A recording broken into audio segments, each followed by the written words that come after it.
वह बोले, मीठे बच्चे, सच्चे बाप के साथ सच्चा होकर रहो तो कदम कदम पर पद्मों की कमाई जमा होती जाएगी।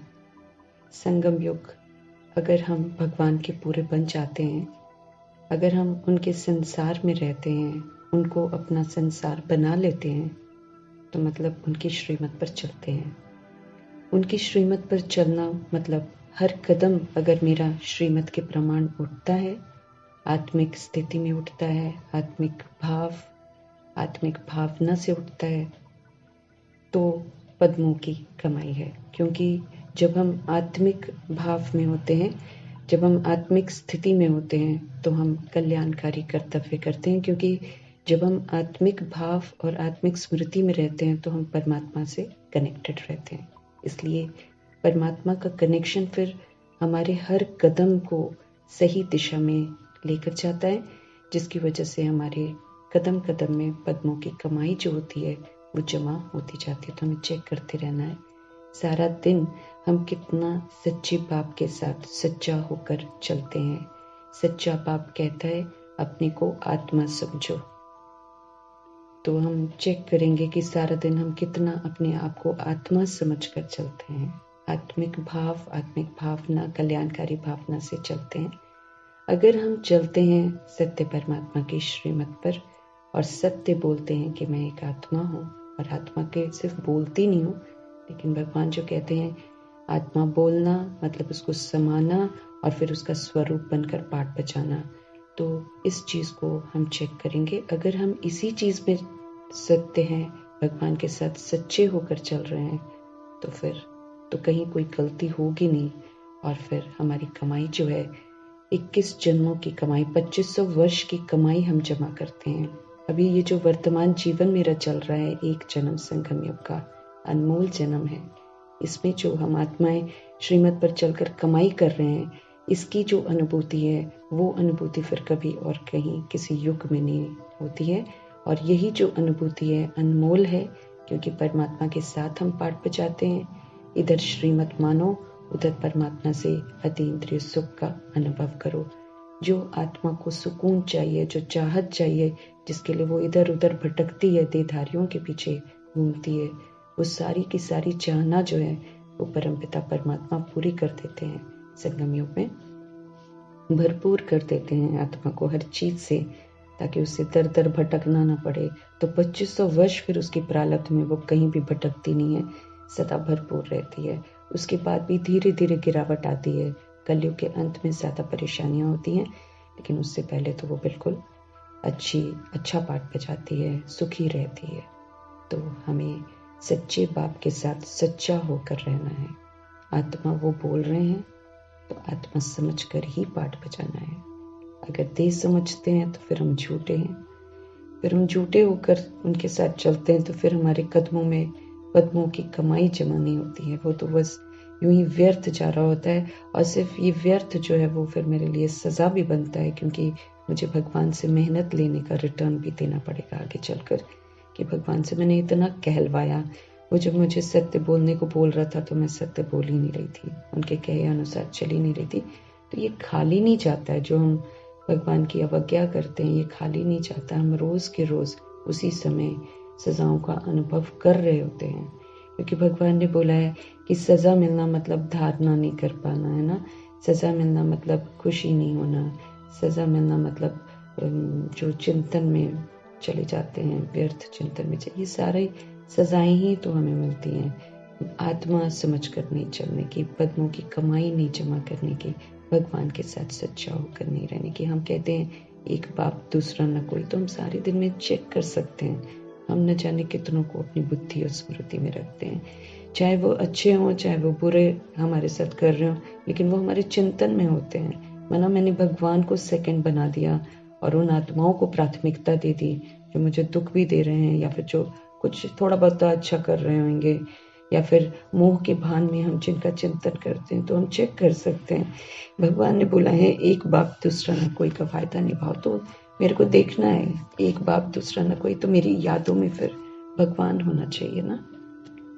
तो वो भी मुझे चेक करना है कि हम कितना सच्चे होकर उनके साथ चल रहे हैं। कितना मेरे ख्यालात में सिर्फ परमपिता परमात्मा है और कोई नहीं, है ना। साथी है वो हमारा। कितना मैं उनके साथ सर्व संबंध निभा रही हूँ, कितना मैंने दैहिक संबंधों को बुद्धि से हटा दिया है, कितना मैंने अपने मन रूपी स्लेट से पुरानी बातों को मिटा दिया है, कितना मैं अब उन सारी स्लेटों पर अब भगवान की जो यादें हैं उसको समा रही हूँ ना। वो सारी चीजें तो देखेगा वो कि कितना सच्चा होकर हम चल रहे हैं। तो सच्चे बाप के साथ सच्चा होकर रहना मतलब कदम कदम पर पद्मों की कमाई जमा करना। भगवान की स्मृति रहेगी तो हम कोई भी कर्म गलत नहीं करेंगे, कोई भी संकल्प हम गलत नहीं करेंगे, कोई भी बोल हम गलत नहीं करेंगे। अगर हम करते हैं देह के भान में आते हैं तो फिर हम मीठे बाबा के साथ सच्चे नहीं है। तो आज से हम चेकिंग जरूर करेंगे कि सत्य परमात्मा है, मुझे सत्य बोलना सिखा रहा है, सत्य सोचना सिखा रहा है, सत्य रहना सिखा रहा है। तो फिर हम उस सत्य को अटेंशन रखकर सारा दिन ध्यान में रखेंगे। जो हमारी रगें इधर उधर अटकी पड़ी हैं व्यर्थ में, जिससे मुझे कोई प्राप्ति नहीं है बल्कि नुकसान ही नुकसान है। अगर हम किसी के बारे में सोचते हैं जो मेरे ख्यालातों में आती है आत्मा, तो नुकसान है मेरा अपना। तो हम बंधन में बंधते हैं ना, क्योंकि भगवान ने हमें बोला कि फुल स्टॉप तुम लगा दो अब, है ना। जो भी तुमने पिछला किया है, जो भी तुमने बंधन बनाए हैं, रिश्ते बनाए हैं, उन सबको तुम फुल स्टॉप लगा दो, क्योंकि फुल स्टॉप लगाने के बाद फिर तुम मेरे से कनेक्शन कर सकते हो। अगर हम फुल स्टॉप नहीं लगाते हैं तो फिर हमारा भगवान से कनेक्शन ही नहीं जुड़ता है, क्योंकि बार बार बुद्धि उधर पुराने संसार में चली जाती है। अब भगवान का बनने के बाद भगवान का फरमाने के पुराने संसार को याद नहीं करना है, उससे वैराग कर लो, उसको पीठ कर दो और अब फिर तुम मुझे याद करो। तो हर चीज को मुझे समझना है कि वो मुझे जो कह रहा है वो मैं आत्मा कर भी रही हूँ कि नहीं कर रही हूँ। नहीं कर रही हूँ तो हिसाब देना पड़ेगा। इस बात को मुझे अपना नुकसान, जैसे बाबा ने एक बार बोला था ना, अपना घाटे का और जमा का हिसाब रखो। तुम देखो तुम्हारा किसमें घाटा होता है, तो जिसमें घाटा होता है ना उसको छोड़ दो। अपना नुकसान है ना, देखो शरीर तो हम छोड़ देंगे, रिश्ते सारे इधर उधर बिखर जाएंगे, कोई तो रिश्ता तो दुनियावी है वो तो खत्म हो जाएगा, लेकिन मैंने भगवान का बनकर क्या कमाया वो मेरे को दिखाई देगा उस समय। फिर उस समय पश्चाताप होगा ना कि जो जिसके पीछे या जिसका चिंतन हम कर रहे थे वो तो सारा छूट गया, है ना। वो तो वैसे भी छूट गया, छूटने के बाद फिर मैंने देखा मैंने अपनी कमाई तो कुछ करी नहीं, है ना। तो वो पश्चाताप बहुत होएगा। इसलिए भगवान हम आत्माओं को समझ देता है कि भगवान की श्रीमत पर चलने में ही इस समय हमारा कल्याण है। तो सच्चा बाप है, हर बात मुझे सच बता रहा है, हर बात बता रहा है कि बता रहा है कि तुम्हारा मेरे सिवा कोई नहीं है। जो हम शरीर छोड़कर एहसास करते हैं उसको जीते जी एहसास दिला रहा है। सच में आत्मा को कोई देख नहीं पाता, इसीलिए आत्मा का कोई बन ही नहीं पाता। देहधारी देह को देखते हैं, देह को लेकर सब कुछ करते हैं, तो वो तो विनाशी है। आत्मा को जो चाहिए वो फिर देहधारी दे ही नहीं पाता है।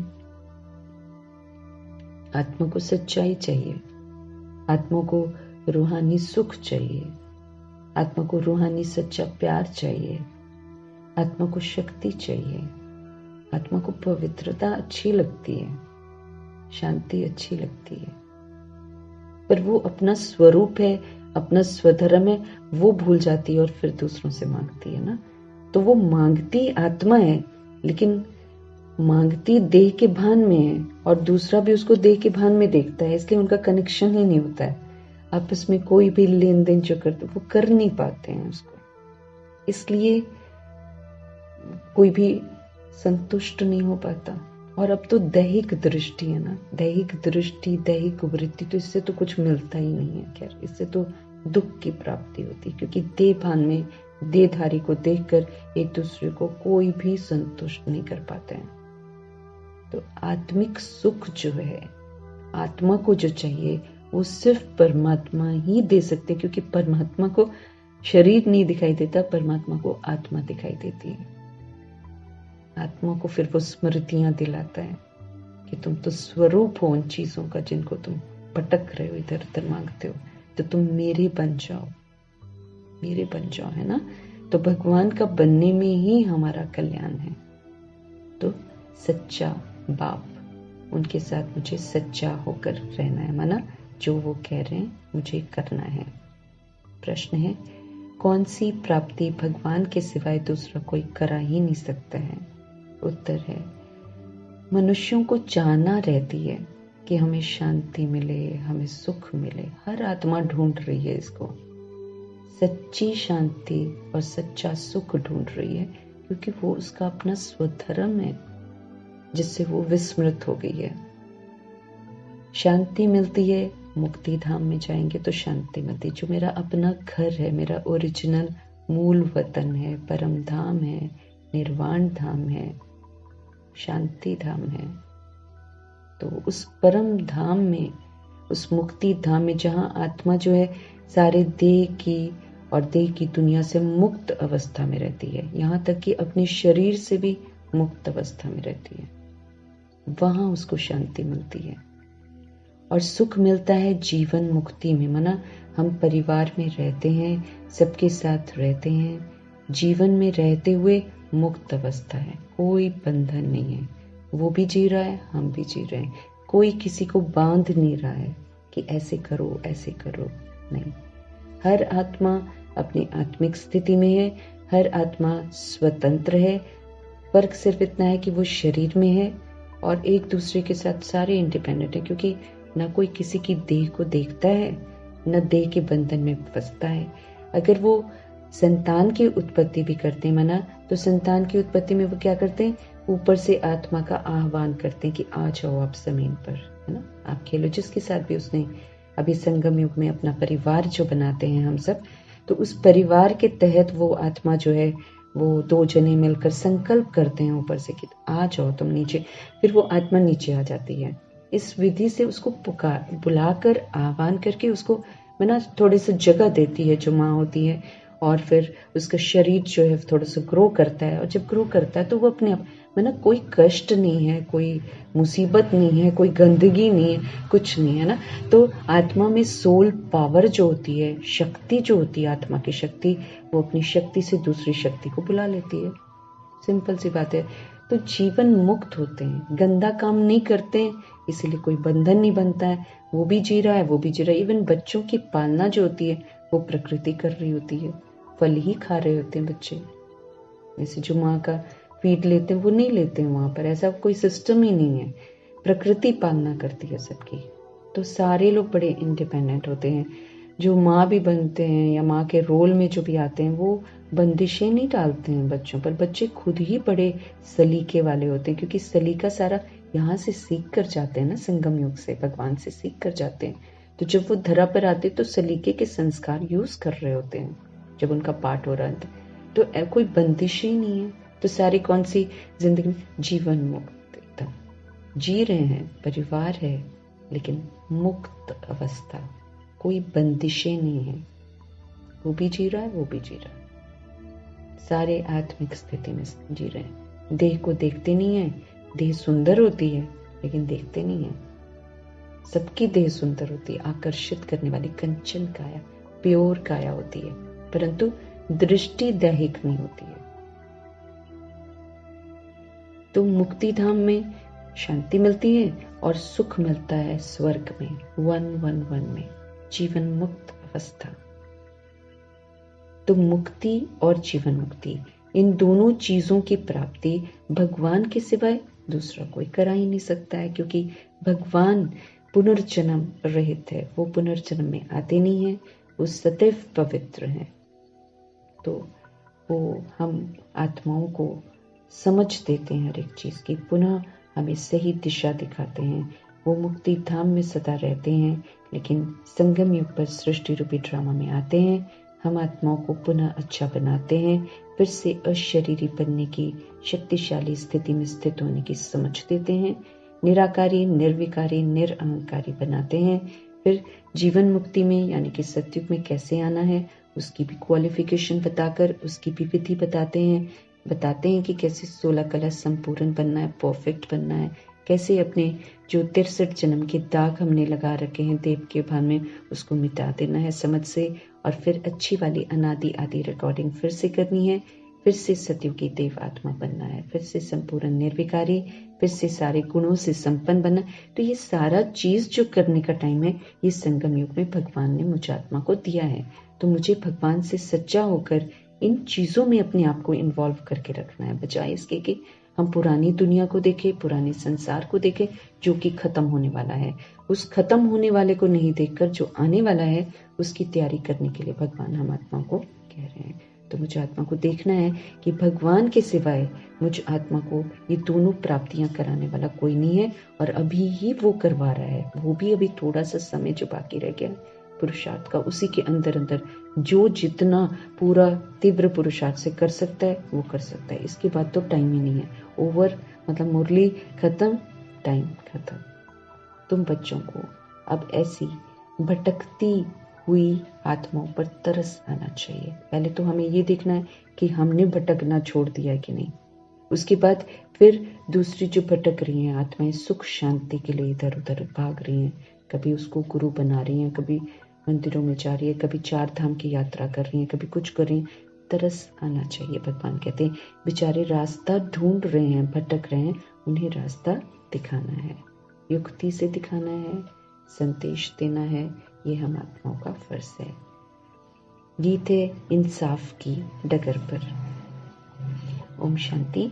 ये गीत भी बच्चों के लिए है, क्योंकि सच्चाई पर सच्चे बाबा के डायरेक्शन पर बच्चे ही चलते हैं। अब सबसे पहले तो मुझे बच्चा बनना है भगवान का। बच्चा बनना मतलब डायरेक्शन पर चलना, अपना दिमाग नहीं लगाना। हाँ? जब थोड़े बड़े हो जाते हैं तो फिर सोचते हैं ना हम अपना दिमाग लगाए, लेकिन यहाँ नहीं। डायरेक्शन मानने में मुझे सदा बच्चा बनना है, ऑलवेज अ चाइल्ड। हाँ, फिर कर्मेंद्रियों से जब हम अपना कार्य कराते हैं भगवान की श्रीमत के प्रमाण, तब मुझे मालिक बनना है, तब मुझे मास्टर बनना है। लेकिन भगवान की जब हम डायरेक्शन सुनते हैं और उन डायरेक्शन को अमल में लाते हैं, तब मुझे बच्चा बनकर दिखाना है। तो भगवान स्पष्ट कर रहे हैं ये जो गीत है बच्चों के लिए है, क्योंकि सच्चाई पर सच्चे बाबा के डायरेक्शन पर बच्चे ही चलते हैं। कहने को सारे बच्चे हैं, कहने को सारे बोलते हैं हम आत्माएं हैं, परमात्मा की संतान है, लेकिन ये जो हम मुख से बोलते हैं इसका प्रूफ मांगेगा भगवान, और वो प्रूफ है भगवान के डायरेक्शन पर चलना। फिर कई तो अच्छी रीति चलते हैं और कोई नहीं भी चलते हैं। यूं तो भगवान का फरमान है, ऑलमाइटी अथॉरिटी है, सुप्रीम जस्टिस है, कालों का काल महाकाल है, अल्टीमेट अथॉरिटी है। तो उनका कहना माना, हमारा मानना एकदम बिना प्रश्न के होना चाहिए। लेकिन फिर भी भगवान कहते हैं डायरेक्शन तो भगवान के मिलते हैं, लेकिन कई तो भगवान कहते हैं अच्छी रीति चलते हैं और कई तो नहीं भी चलते हैं। तो जो चलेंगे वही तो ऊंच मर्तबा पाएंगे, ये स्पष्ट करते हैं। क्योंकि सपने तो सभी देखते हैं कि हम भगवान की मुरली सुन रहे हैं, हम सेंटर जा रहे हैं तो मर्तबा प्राप्त करेंगे। लेकिन भगवान ये जरूर स्पष्ट करते रहते हैं कि कौन मर्तबा पाएंगे और कौन नहीं पाएंगे। तो जो चलेंगे भगवान के डायरेक्शन पर, तो सबसे पहला डायरेक्शन तो आत्मा समझने का, तो वहीं पर हम अपने आप को चेक कर सकते हैं हम कितना उनके डायरेक्शन पर चलते हैं। तो जो चलेंगे वही ऊंच मर्तबा पाएंगे, नहीं चलेंगे तो वो ऊंच मर्तबा पा नहीं सकेंगे। बाप व साजन के साथ सच्चा रहना है, क्योंकि उनकी सच्ची मत मिलती है। इस वक्त हमें सच्ची मत देने वाला सिर्फ परमपिता परमात्मा है, जो बाप के रूप में, साजन के रूप में, है ना, टीचर के रूप में, सदगुरु के रूप में, जिस भी रूप में वो हम आत्माओं को मत देते हैं, श्रीमत देते हैं, सच्ची मत देते हैं, उनके साथ मुझे फिर सच्चा होकर रहना है। माना जो वो कहते हैं फिर मुझे वो करना, फिर अपनी मनमत हम नहीं चला सकते हैं। दूसरे सब जितने भी हैं सब झूठी मत देते हैं, वो दैहिक मत देते हैं। दैहिक तो फिर झूठ है ना, देह तो झूठी है, तो दैहिक मत जो भी है वो तो सदा झूठी रहेगी, वो तो मुझे दुर्गति में लेकर जाएगी। भगवान निराकारी मत देते हैं, निराकार आत्माओं को देते हैं, उसमें देह के विकार की बदबू है ही नहीं है। वो सच्ची मत है और वो आत्मा के लिए मत है, क्योंकि आत्मा ही पाठ बजाती है। मनुष्य मनुष्य को सब झूठी ही मत देते हैं, ऐसा कर लो वैसा कर लो, झूठी मत देते हैं। इसीलिए ज्ञान मार्ग में भी भगवान, क्योंकि कुछ लोग अच्छी रीति चलते हैं, कुछ लोग अच्छी रीति नहीं चलते हैं, लेकिन यहाँ तो डायरेक्शन पर चलने की बात है ना। इसीलिए यहाँ पर भगवान ने पहले ही शुरू में बोल दिया, क्योंकि इस मार्ग में भी आत्माएं जो है ना अपने अपने तरीके से कुछ कुछ बताएंगी अपना नाम करने के लिए, है ना। तो भगवान ने हमको पहले ही बोल दिया है कि ब्रह्मा को देखना है बस आपने। सी नो ब्रदर सिस्टर, साफ बोला है भगवान ने, क्योंकि सबकी अपनी अपनी विधियां हैं, है ना। तो अपनी अपनी विधियों के अनुसार थोड़ी हमें चलना है, हमें तो भगवान के डायरेक्शन के अनुसार चलना है। तो इसलिए मनुष्य जो होंगे ना, वो मनुष्य को झूठी ही मत देंगे। अब अपने मन रूपी स्लेट को पूरा क्लीन करा ही नहीं है ना, और फिर कह रहे हैं कि मनसा सेवा कर रहे हैं। तो पहले तो कॉन्सेप्ट भगवान जो हम आत्माओं को कहते हैं, सब कहते हैं सकाश दे रहे हैं, सकाश दे रहे हैं। भगवान कहते हैं सकाश वही दे पाएगा जिसको बेहद का वैराग है। तो चेक करना, मुझे सबसे वैराग हो गया क्या? सबको पीठ कर दी मैंने क्या? जो भगवान कहते सबको पीठ कर देगा, वैराग जिसको हो जाएगा, जैसे कोई भी चीज पुरानी दुनिया की अच्छी नहीं लगती होगी, वो सकाश देगा। तो हर बात की ना, तो मनुष्यों की मतों को नहीं सुनना मुझे, फिर हम गुमराह हो जाएंगे। ऐसे योग लगाओ, ऐसे योग लगाओ, ऐसे उड़ जाओ उड़ जाओ। कहाँ से उड़ेंगे जब हम साफ ही नहीं होंगे अंदर से। सफाई बहुत जरूरी है, आत्मिक भाव बहुत जरूरी है, तो नहीं तो भगत बन जाएंगे ना। हमें भगत थोड़ी बनना है। हमारे सामने इतना ब्यूटीफुल एग्जाम्पल है ना ब्रह्मा।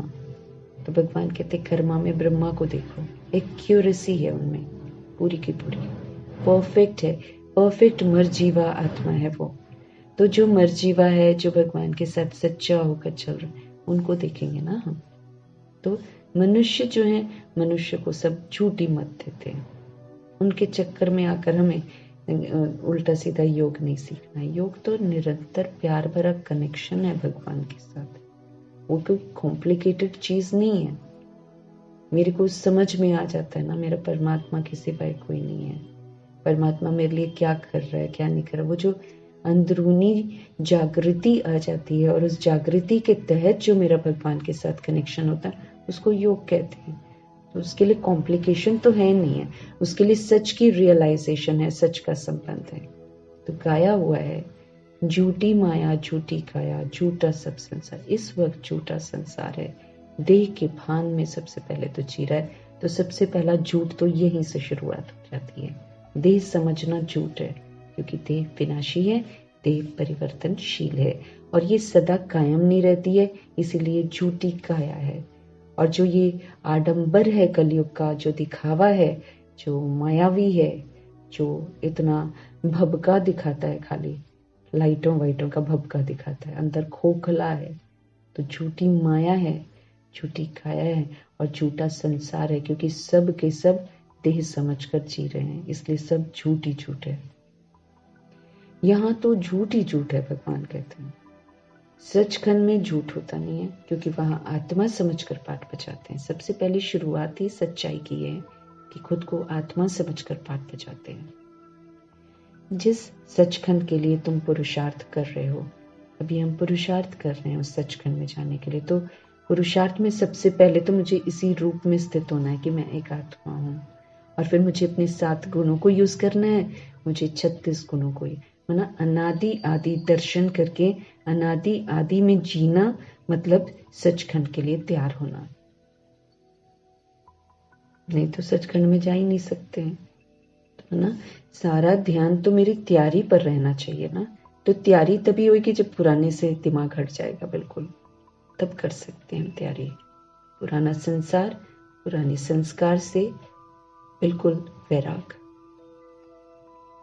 परमात्मा से कनेक्शन, और फिर फरिश्ता बनकर पाठ बजा रहे।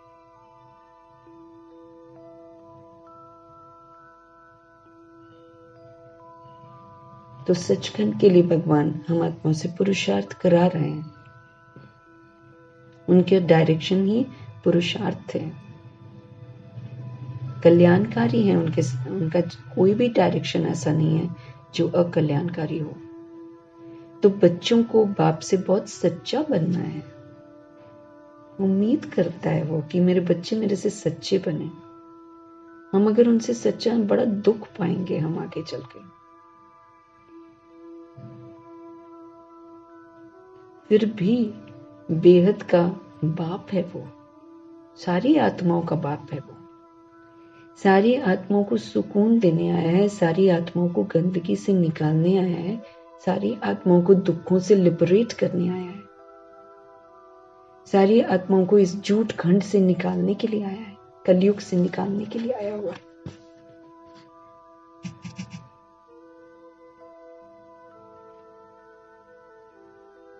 तो जिस सचखंड के लिए तुम पुरुषार्थ कर रहे हो, तो बच्चों को बाप से बहुत सच्चा बनना है। फिर भी बेहद का बाप है। सच्चा हो रहने से कदम कदम पर पदमपति होते रहते हैं। ये भी मुझे ध्यान में रखना है कि अगर मैं भगवान से सच्चा रहूंगी तो फिर मेरे कदम कदम में पदमपति, माना पद्मों की कमाई जमा हो रही है। झूठे तो पदमपति नहीं बनेंगे, भगवान कहते। राजाई घराने में थोड़े जाएंगे। झूठे मतलब हम अपने को शरीर समझ रहे हैं तो हम झूठे हैं, क्योंकि भगवान का पहला फरमान है, बच्चे अपने को आत्मा समझो और सच बोलो। अब झूठ नहीं बोलो ना, झूठ नहीं बोलो। बाबा कहते हैं जो दुनिया में, हाँ हम कहीं पर जा रहे हैं, जॉब कर रहे हैं, ठीक है वहां पर बोलते हैं, लेकिन अंदर स्मृति तो आत्मिक होनी चाहिए ना। स्मृति आत्मिक होनी चाहिए, जो संकल्प हैं वो आत्मिक होने चाहिए, बोल आत्मिक होने चाहिए, व्यवहार आत्मिक हो। ये तो कर सकते हैं ना, उससे थोड़ी कोई हमें रोकेगा। तो बाप के साथ झूठ बोलना बड़ा खराब है। हम बोल रहे हैं मैं आत्मा परमात्मा का बच्चा हूं, डायरेक्शन एक भी नहीं मान रहे हैं। क्या कर रहे हैं? झूठ बोल रहे हैं, झूठ बोल रहे हैं ना।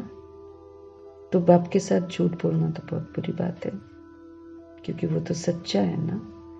सदैव सच्चा होकर रहना चाहिए, नहीं तो सचखंड में इतना मर्तबा पा नहीं सकेंगे। अच्छा, ये तो हुई बच्चों प्रति सावधानी। बच्चों को बोल रहे ना, वो बच्चे ना पढ़ा तो वो सबको रहा है, सब तक मुरलियां जा रही हैं, लेकिन खास किसको चुनता है? बच्चों को बोलता है, जिसको लगेगा अंदर ना चुभेगा कि मैं भगवान का कहना नहीं मान रही। कईयों को लगेगा ही नहीं, पढ़ रहे हैं, अरे हम तो सच बोल। एहसास नहीं, आत्मा समझना है, एहसास नहीं है। वो ऊपर ऊपर से पढ़ लेंगे, लेकिन जो सच का रास्ता अपनाना चाहते हैं उनको अंदर लगेगा कि हम झूठे हैं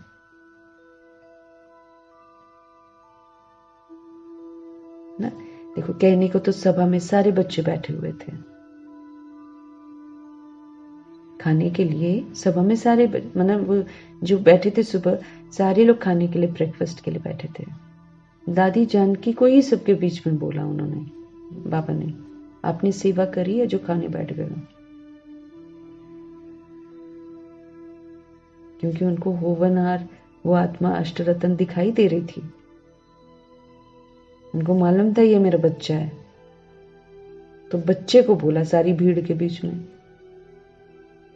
उस समय तो वो भी नए नए थे, उनको लगा तो होगा, क्योंकि भूख लग रही थी, बैठे थे, उसमें से उठा दिया सबके बीच से कि आपने सेवा करी है जो खाने बैठ गया।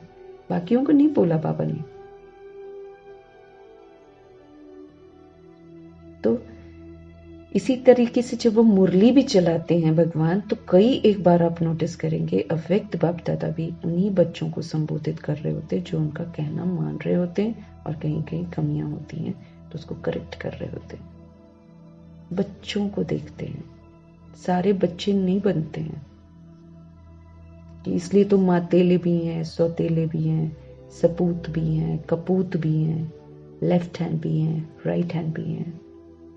हम सारे जितनी मुरलियां पढ़ रहे हैं, इन्हीं में से तो निकलेंगी ऐसी लिस्ट। अब बच्चों को किसको समझाने की तरकीब भी सीखनी है। पहले भगवान ने हम आत्माओं को सिखाई, अब बच्चों को भगवान कहते हैं किसी और को समझाने की तरकीब भी तो सीखनी है कि बेसमझ को कैसे समझाए। हम सारे बेसमझ हो जाते हैं, हमें समझ दे रहे हैं भगवान।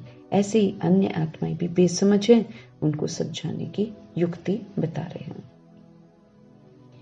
बेसमझ क्यों कहा जाता है? क्योंकि मनुष्यों को समझ नहीं है। कहते तो हैं कि मनुष्य सृष्टि रचने वाला परमात्मा है, तो वो हुआ रचता, परंतु रचना को फिर ये पता नहीं है कि हमारा रचता कौन है। भक्ति आदि करते हैं शांति सुख के लिए। हम तुम भी ऐसे ही करते थे, जबकि बाप हमें नहीं मिला था तो हम भी ऐसे ही करते थे। कृष्ण का भजन करते हैं, उनको याद करते हैं, उनको मनाने की साधना करते हैं, परंतु उनसे क्या मांगते हैं कुछ पता नहीं रहता है। हमारा रचने वाला कौन है कुछ भी नहीं जानते हैं। तुम बच्चे जानते हो, जब तक बाप नहीं मिला था तो हम अनेक प्रकार की साधना भक्ति करते आए हैं। हम भी करते हैं, जो कोई कर रहा है हम भी देख देख कर करते थे। करते करते फिर भगवान कहते रिजल्ट क्या हुई? कुछ भी नहीं। सृष्टि को तो तमो प्रधान बनना ही है। अज्ञानता में पाठ बजाएंगे तो क्या करेंगे? खुद भी तमो प्रधान बनेंगे और सृष्टि को भी तमो प्रधान बना देंगे। तो सो हमने कर लिया। फिर इतनी जो साधना करते हैं उससे कुछ मिलता है व नहीं, ये विचार भी नहीं किया जाता है। दिमाग ही नहीं चलता कि हम जो कर रहे हैं इतनी साधना, इससे क्या मिल रहा है क्या नहीं मिल रहा है, विचार नहीं किया जाता। अब समझते हैं हम कि कुछ भी मिलता नहीं है। पत्थरों की मूर्तियों की पूजा करते हैं, जप तप जो भी हम करते हैं, अब समझ में आता है कि कुछ नहीं मिलता है इन चीजों से।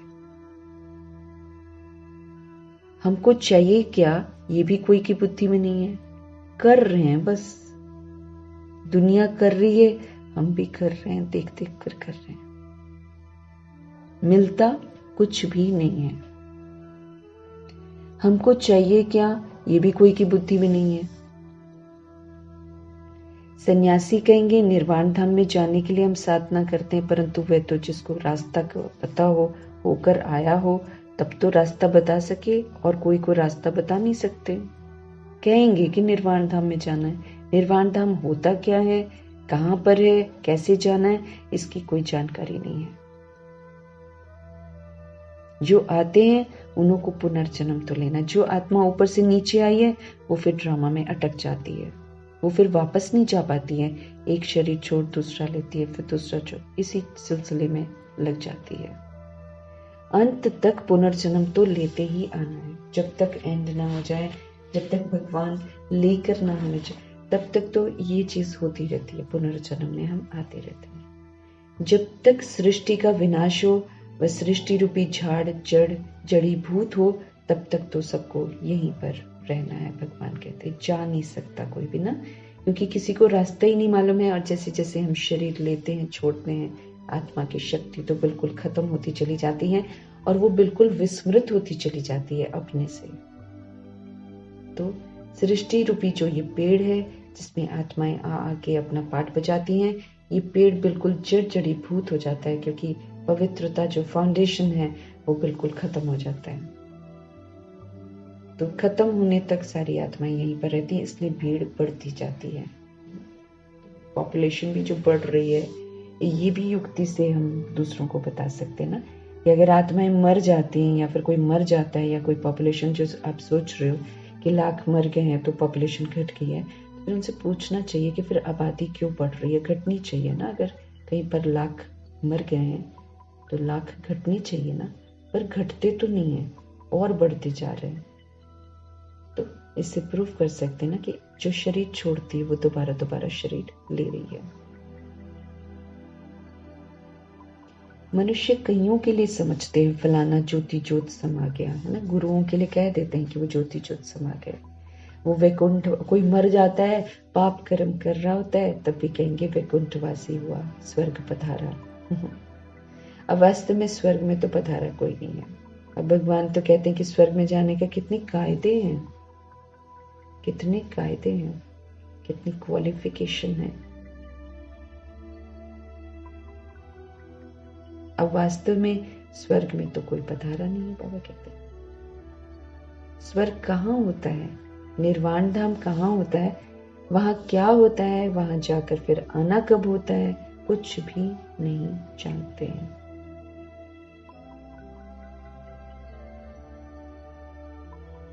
है ना, कुछ भी नहीं जानते। निर्वाण धाम क्या होता है, स्वर्ग कहाँ होता है, क्या होता है वहां, वहां जाकर फिर आना कब होता है, कुछ भी नहीं मालूम।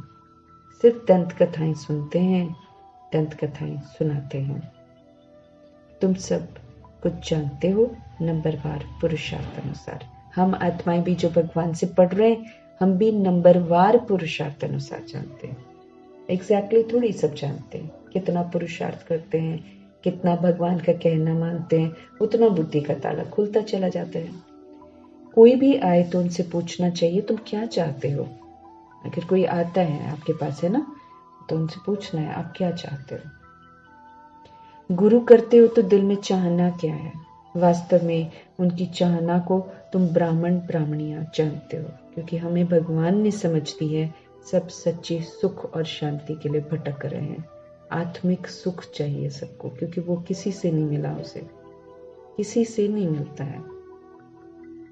सब सुख की चाहना में ही शरीर छोड़ते रहते हैं, लेते रहते हैं, लेकिन किसी को नहीं मिलता है।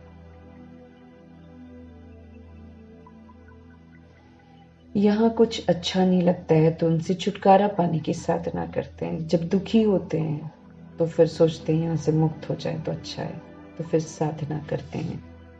अब जाने के लिए धाम है दो, निर्वाण धाम वो है शांति धाम। वहां आत्माओं का निवास होता है। क्या तुम उस धाम में जाना चाहते हो?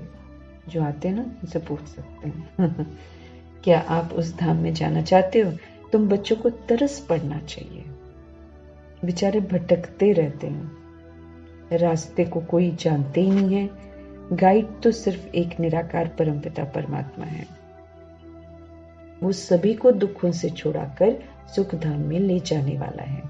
यह जीवन मुक्त बनाने वाला एक ही है। हमें जीवन में रहते हुए मुक्त अवस्था में कैसे रहते हैं, कैसे हम बंधन मुक्त खुश रह सकते हैं, वो भगवान सिखाते हैं। वह जब तक ना आए तब तक तो कोई को भी मुक्ति नहीं मिल सकती है, जीवन मुक्ति नहीं मिल सकती, क्योंकि जीवन मुक्ति मुक्तिदाता सिर्फ परमपिता परमात्मा है। इसीलिए भगवान कहते हैं कि सबको मेरा परिचय दे दो, क्योंकि बिना याद के कोई भी आत्मा मुक्त नहीं हो सकती है शरीर से, और बिना याद से पापों से मुक्त नहीं हो सकती है। तो पापों से भी मुक्त होना है, शरीरों से भी मुक्त होना है। शरीर में रहते हुए पहले पापों से मुक्त होना जो मैंने कर रखे हैं, उसके बाद जाकर शरीर से आत्मा निकल सकती है। नहीं तो फंसी पड़ेगी अंदर ही, तड़पती रहेगी, निकल नहीं पाएगी, बड़ी बेचैनी होती है। हर अंग को जब वो छोड़ती है ना, क्योंकि उसने अपनी शक्तियां फैला रखी होती है ना पूरे तभी तो चलता है शरीर। वो पैर तक पूरा शक्ति उसने फैला रखी होती है आत्मा ने। जिस जिस एरिया में नहीं होगा वो हिलेगा ही नहीं। फिर तो पावर्स जो है ना, फिर जो फैला रखी होती है वो सारी फिर वो इकट्ठी करती है, क्योंकि इकट्ठी करके आत्मा निकलेगी ना, तो पूरा वो समेटती है अपने आप को। लेकिन समेटने के पहले, अपनी शक्तियों को समेटने के पहले उसे अपने पापों से मुक्त होना पड़ता है। ये भगवान का फरमान है। अब तक तो हम नहीं मतलब मुक्त हो रहे थे, जब तक पुनर्जन्म का सिलसिला चल रहा था, तब तो दूसरा शरीर लिया, फिर दूसरा शरीर, इस तरीके से करते थे। लेकिन अब तो शरीर से मुक्त होना है फाइनल। यहाँ जितने भी शरीर नजर आ रहे हैं, सारे शरीर अब खत्म होने हैं। तो इसलिए जब शरीरों से मुक्त होना है आत्मा को, वरना अब नए सिरे से ड्रामा शुरू होगा, पुराना सारा खत्म होना है।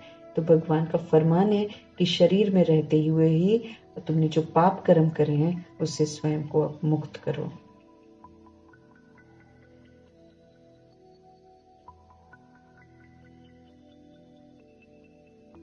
तो मुक्ति और जीवन मुक्ति, ये दो प्रॉपर्टीज हैं जो भगवान से मिलती हैं, और ये भगवान के पास ही है। कोई भी देहधारी ये दोनों प्रॉपर्टीज नहीं दे सकता है, और सारी दुनिया को ये प्रॉपर्टी देने के लिए भगवान कालों का काल महाकाल आते हैं, उसको देने के लिए ही आते हैं वो। जीवन मुक्ति के लिए मुझे कमाना पड़ेगा, पढ़ाई पढ़नी पड़ेगी, धारणा करनी पड़ेगी, वेदाग बनना पड़ेगा, सारे विकारों पर जीत प्राप्त करनी पड़ेगी, सारे गुणों को मुझे धारणा करनी पड़ेगी, सारी मर्यादाओं पर मुझे चलना पड़ेगा, और अहिंसा अपना परमो धर्म बनाना पड़ेगा। ये भगवान का फरमान है जीवन मुक्ति के लिए। उसके लिए तो पढ़ाई है, क्वालिफाई करना है। क्वालिफाई करेंगे तो मुझे वो वर्षा मिलेगा, क्वालिफाई नहीं करेंगे नहीं मिलेगा। साफ स्पष्ट करते हैं। यूं ही बैठकर मुरली पढ़ने से वो नहीं देगा मुझे वर्षा, मुझे सबूत देना पड़ेगा, मुझे विकारों पर जीत प्राप्त करनी पड़ेगी, हर मर्यादा का पालन करना पड़ेगा, तब मुझे वो 111 का वर्षा मिलेगा। यूं ही नहीं मिलेगा वो। मुक्ति सबको मिलेगी, उसके लिए फिर भगवान को याद जरूर करना पड़ेगा। याद भी पहचान वाली याद चाहिए, वो वाली याद नहीं चाहिए जो लास्ट में दिलाते हैं राम नाम सत्य, राम नाम सत्य। वो खाली बोल रहे होते हैं, राम को जानते ही नहीं कोई। निराकार राम को कोई जानता ही नहीं है। अब समझ से मुझे याद करना पड़ेगा, तब हम मुक्त होंगे, नहीं तो नहीं मुक्त होंगे। शरीर से तड़पते रहेंगे, सजा खाएंगे। तो दोनों प्रॉपर्टी जो है वो भगवान से मिलती है और भगवान के पास है, तो फिर भगवान को याद करना पड़े, तब मिलेगी प्रॉपर्टी। उनकी श्रीमत पर चलना पड़े, तब मिलेगी जीवन मुक्ति की प्रॉपर्टी। यहाँ पर बंधनों की दुनिया में, बंधनों के बीच में रहते हुए निर्बंधन जीवन मुक्त रहकर मुझे संस्कार बनाने हैं। सबसे इंपॉर्टेंट बात तो यही है।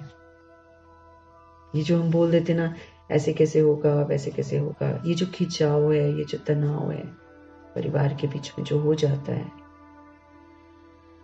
इसी के बीच में रहते हुए जीवन मुक्ति के संस्कार बनाने की समझ देते हैं भगवान। बनाएंगे तो जाएंगे। इसलिए भगवान कहते शिकायत नहीं कर सकते हो आप ना, शिकायत नहीं कर सकते हो। आप कमल आसन पर बैठो, आप अपनी स्थिति को वैसा बनाओ, आप अचल अडोल रहो, आप सेवाधारी बनकर पाठ बजाओ, और हिसाब किताब सारे शुभ भावना शुभकामना से चुकतू करो। ये भगवान का फरमान है। तो जब हम शुभ भावना शुभकामना से चुकतू करते हैं, जब हम सेवाधारी बनकर करते हैं, तो हम जीवन मुक्त अवस्था में जीते।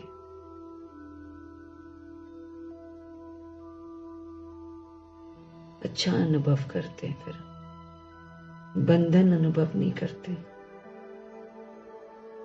अगर श्रीमत पर चलते हैं ना, भगवान के डायरेक्शन पर जब हम चलते हैं,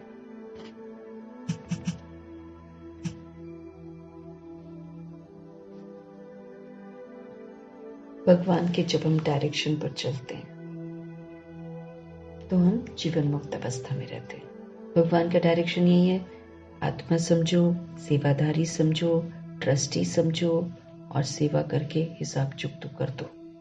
ये भगवान का फरमान है। जब हम इस फरमान को अच्छे से मानते हैं, तो हम अनुभव करेंगे कि हम फ्री होते जा रहे हैं, दिमाग से मुक्त अवस्था होती जा रही है। शिकायतें खत्म, क्वेश्चन खत्म, करेक्शन खत्म, है ना। जीवन मुक्त है। जहां प्रश्न है, जहां करेक्शन है, जहां रिएक्शन है, जहां रिजेक्शन है, वहां बंदिशें हैं। आत्माएं हिसाब किताब से जुड़ी हैं। आत्माएं तो अगर भगवान की श्रीमत पर नहीं चल रही हैं, पढ़ाई नहीं कर रही हैं, वो तो कलयुग की बिहेव करेंगी, क्योंकि वो भगवान से समझ नहीं ले पा रही हैं। वो तो कलयुग की बिहेव करेंगी। हमें भगवान ने बोला है, आपको रिएक्ट नहीं करना, आपको रिजेक्ट नहीं करना, आपको क्वेश्चन नहीं करना, आपको करेक्शन नहीं करना, आपको कोटेशन नहीं सुनाना, आपको फुल स्टॉप लगाना है। नथिंग न्यू का पाठ पक्का करके शुभ भावना शुभकामना से सेवाधारी बनकर सेवा करके क्लोज कर देना अकाउंट। ये भगवान का फरमान है। जितना हम करेंगे, हम जीवन मुक्ति के संस्कार बना रहे हैं। जीवन मुक्ति के संस्कार ही मुझे जीवन मुक्ति में लेकर जाएंगे। प्रैक्टिकल में करके दिखाना है, देह अभिमान को तोड़ के दिखाना है, क्योंकि देह अभिमान करने नहीं देता है। कमाना है, बिना कमाए वर्षा नहीं मिलेगा। श्रीमत मुझे कमाना सिखा रही है। जीवन मुक्ति के संस्कार श्रीमत मुझे कमाना सिखा रही है। मेरे को देखना मैं कमा रही हूं कि नहीं कमा रही हूं, झोली खाली तो नहीं है मेरी। तो ये दोनों प्रॉपर्टी है ही एक बाप के पास।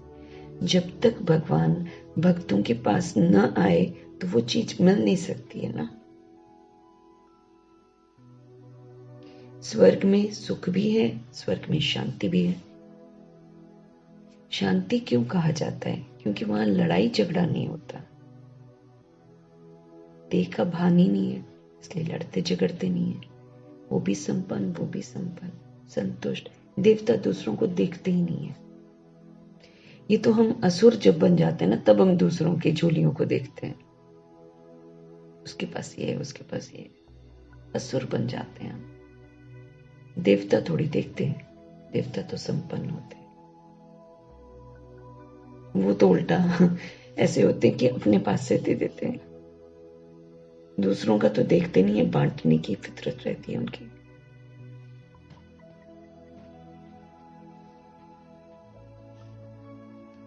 क्योंकि वहां लड़ाई झगड़ा होता नहीं है। बाकी असली शांति धाम तो है निर्वाण धाम, जो असली शांति चाहिए ना, जहां पर बिल्कुल पीस, स्वीट साइलेंस। वो तो स्वीट साइलेंस फिर शांति धाम में है, निर्वाण धाम में है, जहां पर हमारे पास शरीर नहीं है। आत्मा अपनी ओरिजिनल जो है ना, ओरिजिनलिटी में वहां पर विराजमान होती है, जहां सभी आत्माएं शांत रहती हैं, कोई बोलचाल नहीं। फिर आत्मा को जब ऑर्गन्स मिलते हैं तो बोलती है। इसीलिए हम रहते तो ऊपर हैं, वो मेरा घर है, वहां मेरे पिताजी रहते हैं, शिव बाबा रहते हैं, परम पिता रहते हैं, हम भी वहीं रहते हैं। लेकिन मुलाकात धरा पर आकर करते हैं। ये भी कितनी खूबसूरत बात है, क्योंकि ऊपर हमारे पास देह नहीं है। रह जरूर साथ में रहे, यहीं से बनकर जाते, अपनी सारी पोजीशन संगम युग में तय करते हैं। शिव बाबा के पास रहना है कि कहाँ रहना, पोजीशन सारी यहाँ तय होती है। लेकिन मुलाकात, बातचीत हम धरा पर करते हैं। तो ये वो अनमोल समय चल रहा है जब मेरी खुदा के साथ बातचीत हो रही है। ये कल्प में एक बार ही होता है। तो इसलिए ये जो समय हमें मिला है, इससे सारी मुलाकातें, सारी बातें, उठना बैठना, खाना पीना, सारा कुछ भगवान के साथ होना चाहिए। देहधारियों से तो मुलाकात करते ही रहेंगे हम, लेकिन परमात्मा से मुलाकात कल्प में एक बार होती है। और इस मुलाकात में फायदे बड़े हैं। हमारे पाप कट जाते हैं और नए पाप बनते नहीं हैं। हम सारी सभ्यता सीखते हैं, बंदरपना सारा खत्म करते हैं, सत्यता सीखते हैं, दिव्यता सीखते हैं, मूर्ति बन जाते हैं, पूजनीय बन जाते हैं, जीवन मुक्त बन जाते हैं। माना खूबसूरत मुलाकात खूबसूरत बना देती है आत्मा को। तो इसलिए मुलाकात ही परमात्मा से करनी है, उन्हीं से बातें करनी है, उन्हीं से बैठना है, उनसे खाना है, पीना है। अपने जैसा बना देता है वो फिर। तो जहां सभी आत्माएं शांत रहती हैं, फिर आत्मा को जब ऑर्गन्स मिलते हैं तब आत्मा बोल पाती है। उसके बिना बोलती नहीं है वो। उसका स्वधर्म ही शांति है, स्वीट साइलेंस है।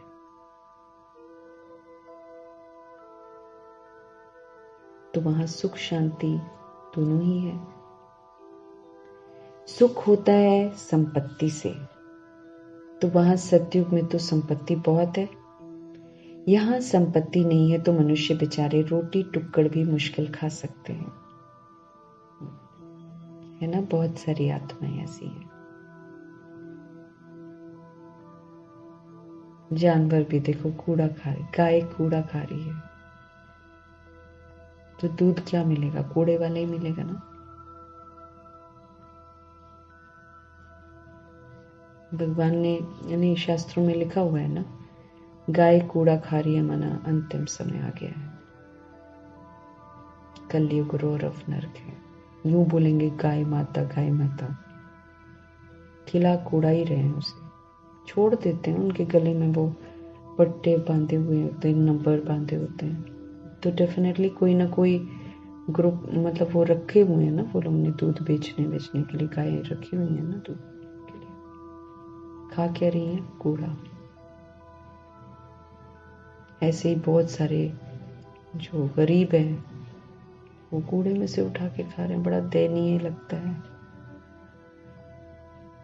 इसलिए कभी भी खाना खाते हैं हम तो सदा हम कल्प वृक्ष की नींव है, हम फाउंडेशन है, सारी आत्माओं के साथ हमारा कनेक्शन है।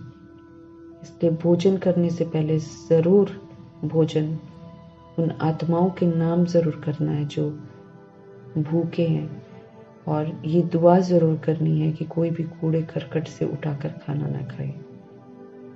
भगवान सबको तृप्त करे। तो कायदे से तो जब हम भोजन करते हैं तो भोजन करते समय एक एक गराई जो खाते हैं वो उन आत्माओं के नाम पर भी हो जो भूखे बैठे हैं, तो भगवान उनको तृप्त कर देगा। हम सब फाउंडेशन है। हम आराम से खा रहे हैं, बातें करके खा रहे हैं, ये खा रहे हैं, वो खा रहे हैं, अपने स्वाद के लिए खा रहे हैं, ये हम आत्माओं का कर्तव्य नहीं है। भगवान की याद में खाना है, और भगवान की याद में खाते हुए ये संकल्प जरूर करना है कि परमात्मा उन सभी आत्माओं को तृप्त करना जो इस वक्त भूखे बैठे हैं। किसी को भी कूड़े करकट से खाने की जरूरत ना पड़े। ये दुआओं के साथ एक एक गराई खानी है। हम जिम्मेवार आत्माएं हैं। तो मनुष्य बेचारे रोटी टुक्कड़ भी मुश्किल खा सकते हैं। संपत्ति है तो एरोप्लेन, बड़े बड़े महल आदि सब वैभव है। तो संपत्ति भी चाहिए, फिर भगवान कहते शांति भी चाहिए, निरोगी काया भी चाहिए। ये सब देने वाला कौन है? शिव बाबा। समझाया जाता है ये कलयुग तो दुख धाम है, दुखों से भरा पड़ा है। सिर्फ बाहरी भबका है, दिखावा है, झूठ है, असत्य है, बाकी है तो ये दुख धाम, कलह कलेश दुख धाम है। नई दुनिया है सुख धाम। जब नई दुनिया के साथ इसकी तुलना करो तो ये पूरा का पूरा दुख धाम दिखाई देगा। सुख धाम में दुख नहीं होता है, पवित्रता, सुख, शांति, वहां सब कुछ है। दूसरा है मुक्ति धाम, वहां कोई सदैव रह नहीं सकता। आत्मा को आदत पड़ गई है, आत्मा ने रिकॉर्डिंग कर रखी है, तो जब की रिकॉर्डिंग होगी, ये भी कितनी अद्भुत बात है कि अगर उसने द्वापर की रिकॉर्डिंग करी होगी तो द्वापर में ही उसका पार्ट इमर्ज होएगा और फटाफट नीचे आ जाएगी। कलयुग की रिकॉर्डिंग कर रखी होगी, कलयुग में आने वाली, तो वो कलयुग में ही वहां पर ऊपर से नीचे आ जाएगी। जो सत्युग वाली है वो सत्युग में आ जाएगी, त्रेता वाली त्रेता में रिकॉर्डिंग के अनुसार आ जाती है। इसलिए भगवान कहते वहां कोई सदैव रह नहीं सकता है मुक्ति धाम में। पुनर्जन्म लेकर फिर पाठ जरूर बचाना, क्योंकि अविनाशी आत्मा है। अविनाशी आत्मा एक बार रिकॉर्ड कर लेती है तो वो रिकॉर्डिंग मिटती नहीं है। पुनर्जन्म लेकर फिर भगवान कहते पाठ तो जरूर बजाना है। परम धाम में तब तक रहते हैं जब तक पाठ में आए। जब तक अपना पाठ इमर्ज नहीं होता है तब तक वहां पर रहते हैं हम। इमर्ज हो जाता है तो वहां रुकते नहीं है, नीचे आ जाते हैं। ये भी अद्भुत बात है। सच्चे स्वीट होम को याद करते हैं। नाटक में हमेशा नंबर्स की लिमिट होती है ना, फलाने ड्रामा में इतने एक्टर्स होंगे, लेकिन ये तो अनादि बना बनाया ड्रामा है।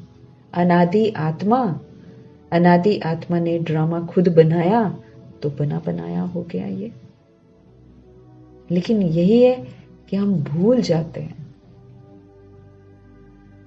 पुराना भूल जाते हैं कि हम क्या किया था क्या नहीं किया था। अभी हम पढ़ रहे हैं, लेकिन हमें एग्जैक्टली ये तो नहीं मालूम कि हम कौन से वाले युग में आएंगे, कौन से घराने में आएंगे। हाँ, पुरुषार्थ के आधार से भगवान थोड़ा हिंट देते रहते हैं कि अगर तुम राजा बनकर पाठ बजाते हो, अगर तुम कर्मेंद्रियां तुम्हारे कंट्रोल में है, श्रीमत पर चलती हैं, आप उसको चला पाते हो, तो आप राजाई घराने की आत्मा हो। अगर आप अपनी कर्मेंद्रियों के गुलाम हो जाते हो, कर्मेंद्रियां आपको चलाती हैं, तो फिर आप प्रजा हो। और अगर माया आपको अपना बना लेती है तो आप दास हो। इस विधि से हम अपने पुरुषार्थ के अनुसार चेक कर सकते हैं अपने आप को कि हम किस दिशा में जा रहे हैं।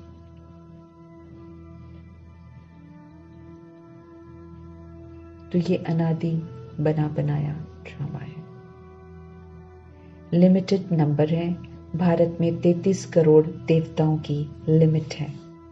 गायन है देवता, पूजनीय नहीं होते ये 33 करोड़ जो गायन योग्य होते, इसलिए बोलते 33 करोड़ देवी देवताओं की जय। जिसने बाबा मान लिया उसका गायन भगवान करा देता है। इस समय तो भगवान कहते बहुत लोग कन्वर्ट हो गए हैं। तो पहले पहले जब कोई आए तो उनसे पूछना है दिल में क्या आश है, क्या चाहते हो आप। दर्शन से तो यहाँ कोई फायदा नहीं है। कोई कहेंगे हम दर्शन करने आए हैं, तो यहाँ तो दर्शन करने से कोई फायदा नहीं है। भगवान कहते हैं गुरु के पास कोई आश लेकर जाते हैं। एक तो आश रहती है कि कुछ मिले, आशीर्वाद दे, हम फलाने में जीते हैं। कोई कहते हैं हमको ऐसा रास्ता बताओ जो हम सदैव शांति में रहें। इस तरीके की मांग करते हैं गुरुओं के पास जाकर। मन बड़ा चंचल है कहेंगे जाकर। बोलो शांति तो मिलेगी परम धाम में। अगर इस तरह की कोई बात कहे कि मन हमारा चंचल है, हमें शांति चाहिए, सदा की शांति चाहिए, तो बोलो शांति तो मिलेगी परम धाम में। एक है शांति धाम, दूसरा है सुख धाम, तीसरा है दुख धाम। तुम क्या चाहते हो तो फिर हम बताएं कि ये साधना अथवा पुरुषार्थ करें। शांति धाम, सुख धाम, दुख धाम, क्या चाहते हैं इसमें से। साधना व पुरुषार्थ एक ही बात होती है। भगत साधना करते हैं और जगत जाने के लिए अथवा वापस परम धाम जाने के लिए। मोक्ष तो भगवान कहते कोई पा नहीं सकता, ये बना बनाया ड्रामा है। सन्यासी को फिर अपने सन्यास धर्म में आना ही पड़ेगा। क्रिश्चियन धर्म फिर क्राइस्ट द्वारा जरूर स्थापन होगा। सतयुग नई दुनिया में पवित्रता, सुख, शांति सब है। उनको कहा जाता है सुख धाम, उनको कहा जाता है शिवालय, क्योंकि शिव उसकी स्थापना करते हैं। वहां पवित्रता है, और जहाँ पवित्रता है वहां पवित्रता के दो बच्चे सुख शांति तो मौजूद रहते हैं। ये पवित्रता के दो बच्चे हैं। पवित्रता नहीं है तो दुख है, अशांति है। तो कभी भी दुख अशांति हो तो फटाफट अपनी पवित्रता को चेक करना है, कहाँ कमी है। और पवित्रता का विस्तार भगवान ने संपूर्ण पवित्रता में अव्यक्त बाप दादा ने अव्यक्त मुरलियों में दिया हुआ है, और वो मुरलियों में से कलेक्ट करके संपूर्ण पवित्रता की किताब में दिया हुआ है। उसमें देखकर हम रोज चेक कर सकते हैं हम उसमें से कितनी पवित्रता को अपना चुके हैं, क्योंकि भगवान ने बोला है इसी पवित्रता के एंड में तुम्हारे 4 पेपर होंगे, 4 क्वेश्चन आएंगे जो तय करेंगे कि हम पास विद ऑनर बने हैं या नहीं। पवित्रता की मेरी चेकिंग होगी। तो हर रोज हम रिवाइज कर सकते हैं, हम अपने आप को याद दिला सकते हैं कि पवित्रता के कौन कौन से विषय पर भगवान ने हम आत्माओं का ध्यान खिंचवाया है, और फिर हम आत्माओं ने उस पवित्रता को धारण किया है या नहीं।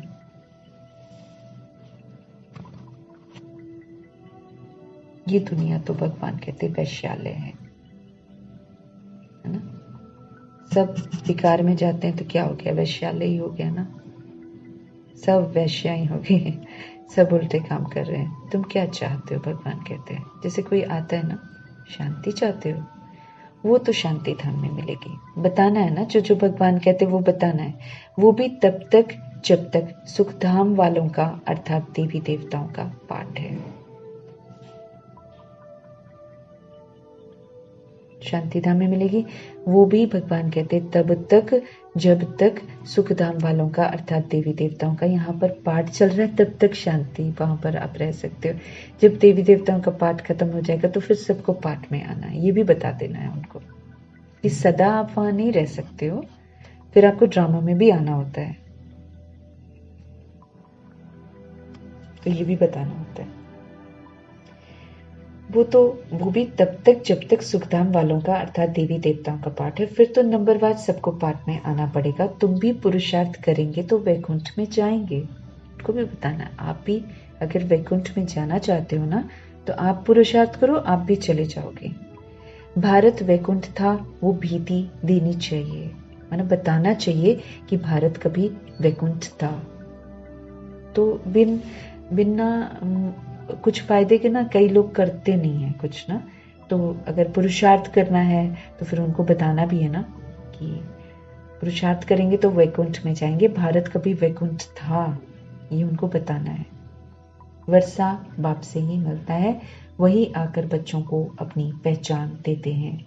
बाप ही नहीं तो फिर बच्चों को पहचान भी कैसे होगी, भगवान पूछ रहे हैं। ऐसे तो है नहीं जो समझे कि हम भगवान के बच्चे हैं, पहचान नहीं है ना, भगवान ही तो इतने सारे बना रखे हैं। अगर ऐसा कहे तो हम पूछेंगे, बताओ भगवान क्या रचते हैं? वो तो स्वर्ग रचते हैं ना, फिर तुम नरक में क्यों धक्का खाते हो? फिर 84 जन्म बताने पड़े, मतलब युक्ति से एक एक एक एक करके भगवान सिखा रहे हैं कि कैसे बताना है। भगवान क्या रचते हैं? वो तो स्वर्ग रचते हैं, फिर तुम नरक में क्यों धक्का खाते हो? फिर उनको 84 जन्म बताने पड़ेगी कि हम नरक में क्यों आ जाते हैं। हम देह के भान में आते हैं तो नरकवासी बन जाते हैं। भगवान ने तुमको स्वर्ग में भेजा, फिर 84 जन्म लेते अब नरक में आकर पड़े हो। अब 84 जन्म पूरे हुए, तुम ये नहीं जानते हो, हम बताते हैं। तुम पहले स्वर्ग में थे, फिर 84 जन्म भोगे हैं। अब फिर बाप और स्वर्ग को याद करो। कमल फूल समान पवित्र रहना होगा।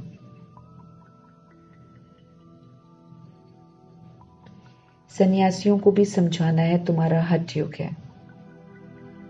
पहले हम स्वर्ग में थे, फिर 84 जन्म हमने भोगे हैं, अब फिर बाप और स्वर्ग को याद करो, कमल फूल समान पवित्र रहना होगा। सन्यासियों को भी समझाना है, तुम्हारा हठ योग है, ये है राजयोग। भगवान राजयोग सिखाते हैं, भगवान शारीरिक कष्ट नहीं देते हैं आत्मा को, हठ योग नहीं सिखाते हैं, वो राजयोग सिखाते हैं। आत्मा को स्मृति दिलाते हैं कि तुम राजा हो,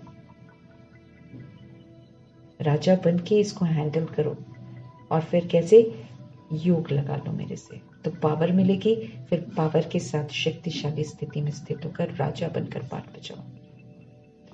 गृहस्थ व्यवहार में रहते कमल फूल समान रहना है, घर में ही रहना, भागना नहीं है, भाग नहीं सकते हम, भाग नहीं सकते। बंदिशें बनाई हैं तो बंदिशों में रहकर कमल फूल समान रहना है। तो बंदिशों में रहकर कमल फूल समान रहना मतलब जीवन मुक्त अवस्था में रहना। किसी का भी अच्छा कर्म हो बुरा कर्म हो, वो मुझ आत्मा पर किसी भी तरह का प्रभाव न डाले। मुझे फिर से स्वतंत्र आत्मा बनना है, मुझे अधीन नहीं बनना, मुझे गुलामी नहीं करनी है। आत्मा गुलाम बन जाती है। प्रभाव में आना मतलब गुलाम है, लगाव में आना मतलब गुलाम है, दबाव में आना मतलब गुलाम है। ऐसी गुलामी नहीं करनी है, इससे मुक्त रहना है मुझे। तो गृहस्थ व्यवहार में रहते कमल फूल समान रहना है, ये प्रवृत्ति मार्ग है। घर में रहना है लेकिन विकारों की वृत्ति से परे रहना है। विकार का प्रभाव मेरे पर न पड़े, किसी के देह अभिमान का प्रभाव मेरे पर न पड़े। मुझे दबाव में नहीं आना है, मुझे लगाव में नहीं आना है, मुझे किसी के प्रभाव में नहीं आना है। जो प्रभाव मुक्त आत्मा है वही राजा आत्मा है। कितनी सुकून भरी जिंदगी होगी, कोई कुछ भी कर रहा है, मेरे पर असर नहीं है। हम अपनी आत्मिक स्थिति में हैं और आत्मिक वाइब्रेशन उस आत्मा को भेज रहे हैं। बस किसी से कुछ नहीं चाहिए। भगवान से रिश्ता है, भगवान का दिया दे रहे हैं बस। अगला क्या कर रहा है और फिर जो हम चिंतित हो जाते हैं, फिर जो हम अपने अंदर परेशान होते हैं, वो बड़ी गुलामी है। प्रभाव मुक्त रहना है तो प्रभाव, अच्छा कर्म का भी प्रभाव ना पड़े और बुरे का भी ना पड़े। अच्छे का पड़ता है तो भी भगवान से हम डिस्कनेक्ट हो जाते हैं, और बुरे का पड़ता है तो भी हम डिस्कनेक्ट हो जाते हैं। तो दोनों में पाप बन जाते हैं। मेरे बाप भूल जाता है और पाप बन जाता है। प्रभावित नहीं होना है। तो ये प्रवृत्ति मार्ग है। तुम्हारा पंथ ही अलग है। निवृत्ति मार्ग माने सन्यासियों का जो है, उनके लिए भगवान कह रहे हैं, उनका तो सिस्टम ही अलग है ना। निवृत्ति मार्ग है, वो घर को छोड़कर भागते हैं। और भगवान कहते घर में रहकर विकारों की वृत्ति से परे रहकर दिखाओ, पवित्र रहकर दिखाओ। तो ये प्रवृत्ति मार्ग है, जीवन मुक्ति पाने का है। इसमें हम जीवन मुक्ति का वर्षा प्राप्त करते हैं। विकारों की वृत्ति से परे रहते हैं तो फिर हम जीवन मुक्ति का वर्षा प्राप्त करते हैं।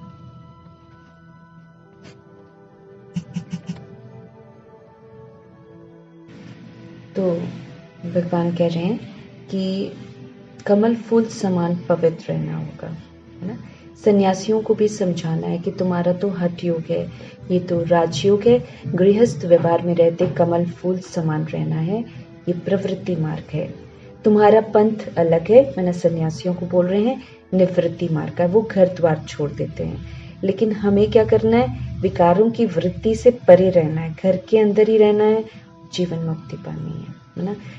जब मेरे ऊपर विकार की वृत्ति से परे रहते हैं तो हम जीवन मुक्त अवस्था में रहते हैं। हमको भी बाबा ने बताया है, अब तुम बाप को याद करो तो अंतमति सुगति हो जाएगी। उनको भी बताना है, क्योंकि सबकी तो गति होनी है ना। सब, चाहे कोई सन्यासी हो चाहे कुछ, अंत में तो भगवान कहते हैं सबको भगवान के पास ही आना है। तो संदेश तो हमें सबको दे देना है ना कि भगवान को ही याद करने से अंतमति सो गति हो जाएगी। विकर्मों का बोझा विनाश तब होगा जब हम बाप को याद करेंगे। ये भी संदेश सभी को दे देना है, क्योंकि उसके बिना तो हमारे पास और कोई रास्ता ही नहीं है। ये दो स्थान है जहाँ सुख शांति मिल सकता है ना, परम धाम में और फिर सुख धाम में। तुमको क्या चाहिए? क्या स्वर्ग में जाना चाहते हो? क्योंकि अक्सर ऐसा होता है ना, किसी को बोलते ना स्वर्ग में जाना है तो लोग कहते ये बड़े अजीब है ना, तो ये मारने का सोचते हैं। क्योंकि लोग सोचते हैं स्वर्ग में जाना मतलब मरना, है ना, ऊपर चले जाना, तो वैसा समझते हैं। लेकिन स्वर्ग तो इस धरा पर होता है, खूबसूरत सी धरा होती है, भगवान का ये वर्षा होता है, ये किसी को नहीं मालूम होता ना। तो इसीलिए फिर वो कंफ्यूज हो जाते हैं। तो हमें बड़े भगवान युक्ति से बता रहे हैं कि भाई ऐसे ऐसे करके सबको बताओ कि शांति धाम में शांति मिलती है तो सुख धाम में सुख मिलता है। गाया जाता है, तुम माता पिता हम बालक तेरे। तो अगर तुमको सुख घनेरे चाहिए तो गृहस्थ व्यवहार में रहते राजयोग सीखो।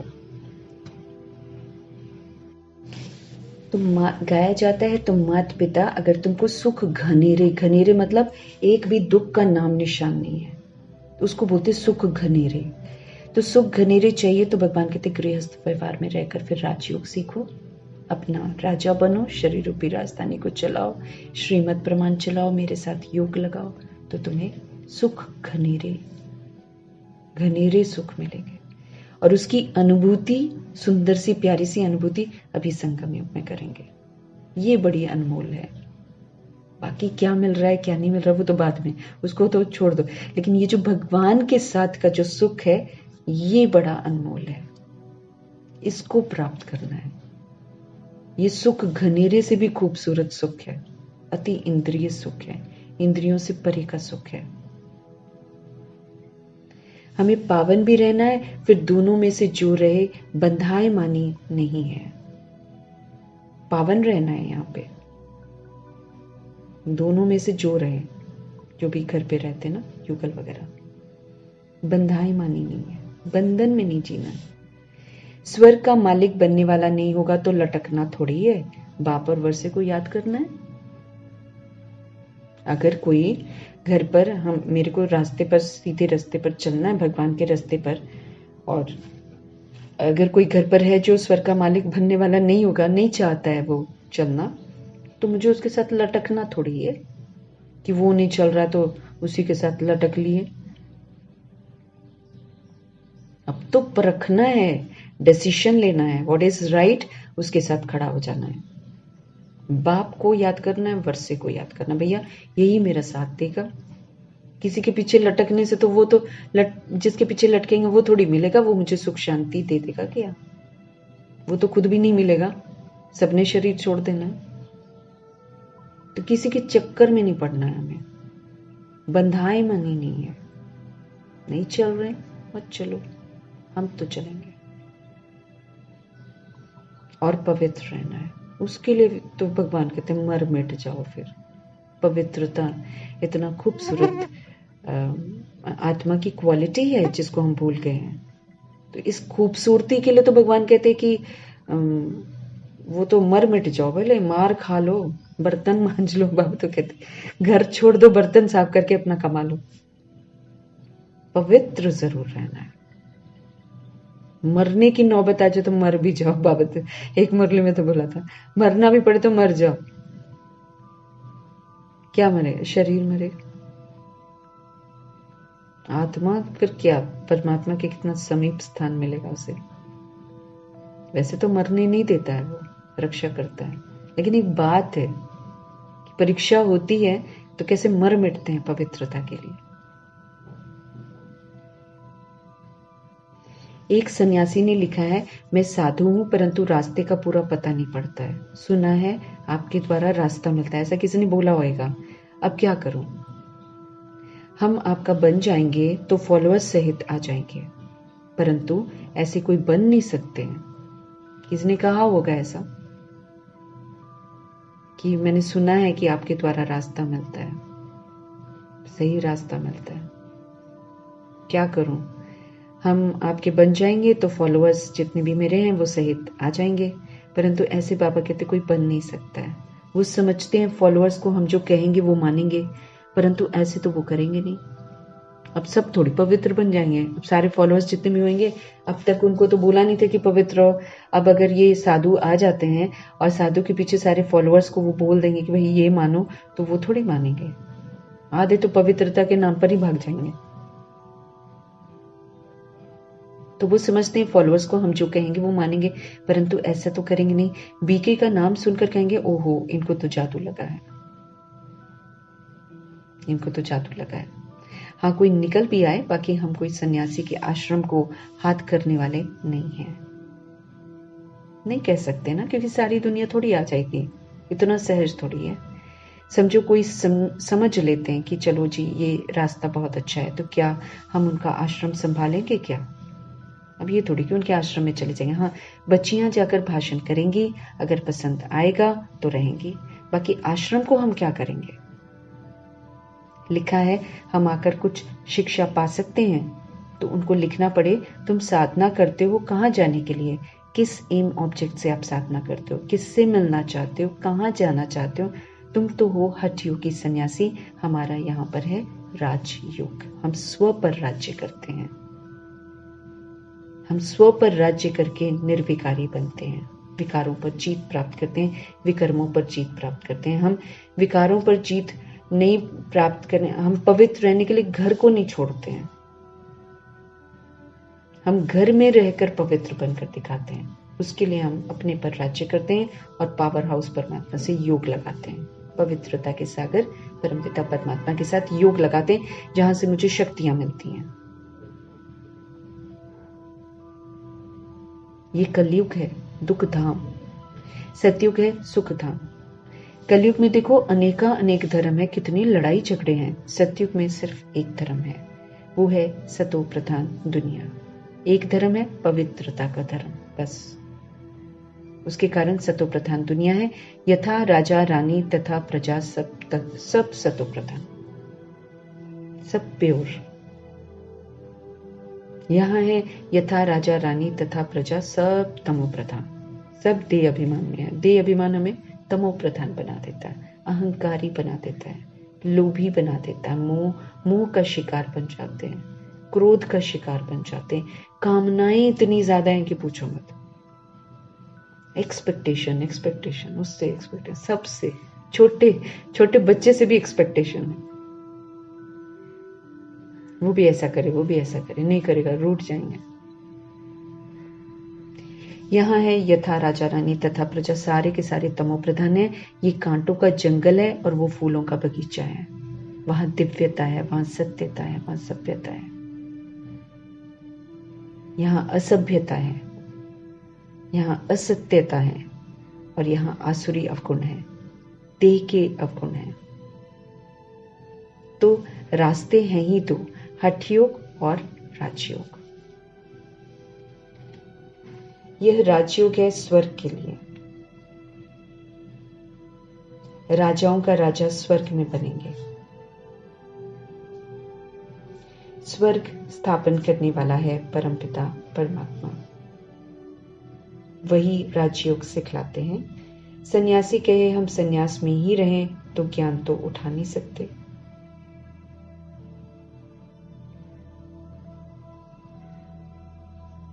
सन्यासी अगर कहेंगे हम सन्यास में ही रहें, हम घर बार हम छोड़ कर रहें, तो ज्ञान थोड़ी उठा सकते हैं। गृहस्थ व्यवहार में रहना पड़ता है। ये तो चैलेंज तो भगवान ये करते हैं ना कि गृहस्थ में रहकर पवित्र रहकर दिखाओ। तुम्हारी दृष्टि वृत्ति जितनी भी गंदी है वो बदल कर दिखाओ। भाग कर क्यों, वो तो फिर कायरता होगी ना। घर से भाग गए और स्त्री को नर का द्वार कह दिया और खुद को अच्छा कहकर बाहर भाग गए हैं। फिर क्या करते, बाहर जाकर फिर वही, अगर स्त्री नर का द्वार है तो वही जो नर के द्वार में घरों में रहते हैं उन्हीं के घरों से खाते हैं, फिर उन्हीं से लेकर खाते हैं, फिर उन्हीं के हिसाब किताब बनाते, फिर उन्हीं के घर में जाकर फिर जन्म लेते हैं। हम सब अभी पवित्र बनते हैं तो फिर हम गर्भ जेल में नहीं जाते। फर्क हो गया ना। तो भगवान कहते हैं गृहस्थ व्यवहार में रहकर ज्ञान उठाकर दिखाओ। सन्यासी ऐसा करते नहीं, वो भाग जाते हैं। ये एक लॉ है, जिसको छोड़ भागे हो उनका फिर कल्याण करना है। ये लॉ है यहाँ पर, गृहस्थ व्यवहार में रहकर पवित्र बनकर दिखाओ। और इसी लॉ को वो छोड़ जाते हैं तो भगवान कहते हैं उनका फिर कल्याण करना है। पहले तुम अच्छी रीति समझो, फिर चैरिटी बिगिंस एट होम। पहले खुद को अच्छा मतलब समझना है, राजयोगी बनना है, परमात्मा से योग लगाना है, पवित्र रहना है, फिर चैरिटी बिगिंस, फिर दूसरों को बताना है। तुमने स्त्री को छोड़ा है, अगर बाल ब्रह्मचारी होगा तो माता पिता को छोड़ा होगा, उनको भी समझाना है। कई सन्यासी घर को छोड़ के जाते हैं, स्त्री को छोड़कर जाते हैं, कई फिर बाल ब्रह्मचारी होते तो वो माता पिता को छोड़कर जाते हैं, उनको भी समझाना है। कायदे कानून तो पहले समझाने हैं कि घर में रहकर पवित्र रहना है, समझना है कि दिस इज रॉन्ग, तो नहीं करना है बस, क्योंकि पवित्र रहकर भी सृष्टि की वृद्धि होती है। सतयुग त्रेता युग इसका एग्जाम्पल है। जब पवित्रता से पॉपुलेशन बढ़ सकती है, मतलब वृद्धि हो सकती है, आत्माएं जन्म लेती, फिर गलत तरीका क्यों अपनाना है? ये भगवान हम आत्माओं को समझाते हैं कि आत्मा में शक्ति है, उसके संकल्पों में शक्ति है, वो दूसरी आत्मा का आह्वान कर सकती है, सृष्टि रूपी ड्रामा में उसको ला सकती है। तो जब विधि इतनी अच्छी है, प्योर है, तो ये इम्प्योर तरीका क्यों अपना रहे? कायदे कानून तो पहले समझाने हैं, भगवान कहते हैं। पुरानी दुनिया को नया बनाना ये तो बाप का ही काम है।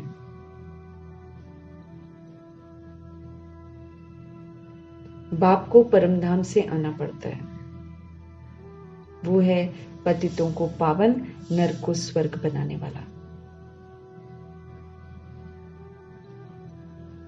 पुरानी दुनिया को नया बनाना बाप का काम है। बाप को परमधाम से आना पड़ता है। वो है पतितों को पावन, नरक को स्वर्ग बनाने वाला। स्वर्ग में रहते ही हैं देवी देवता, बाकी सब तो निर्वाण धाम में रहते हैं। जब तक देवी देवता पाठ बजा रहे हैं 111 से, तब तक सारे के सारे जो देवकुल के नहीं होते वो सारी आत्माएं निर्वाण धाम में ही रहती हैं। जो कलयुग में आने वाली हैं, जो द्वापर युग में आने वाली हैं, जो त्रेता युग में आने वाली हैं, वो सारी की सारी निर्वाण धाम में ही रहती हैं। सबको सुख शांति देने वाला एक बाप है। बाप आते हैं एक धर्म की स्थापना करके, बाकी सारे अपवित्र दैहिक धर्मों का विनाश करा देते हैं और सब परम धाम में जाकर निवास करेंगे। जितने लड़ाई झगड़े सब कर करा के, हिसाब चुकतू करा के, भगवान सबको ले जाकर परम धाम में निवास करवा देते हैं। ये कयामत का समय है। सब हिसाब किताब पूरा करके वापस जाएंगे। ये हमें जरूर याद रखना है कि कयामत का समय है। हम जो भी हिसाब किताब बना रहे हैं, मेरे को यहाँ पर ही चुकतू करना पड़ेगा, फिर मैं वापस जा सकती हूँ। इसलिए नया कोई हिसाब किताब मुझे किसी से नहीं बनाना है।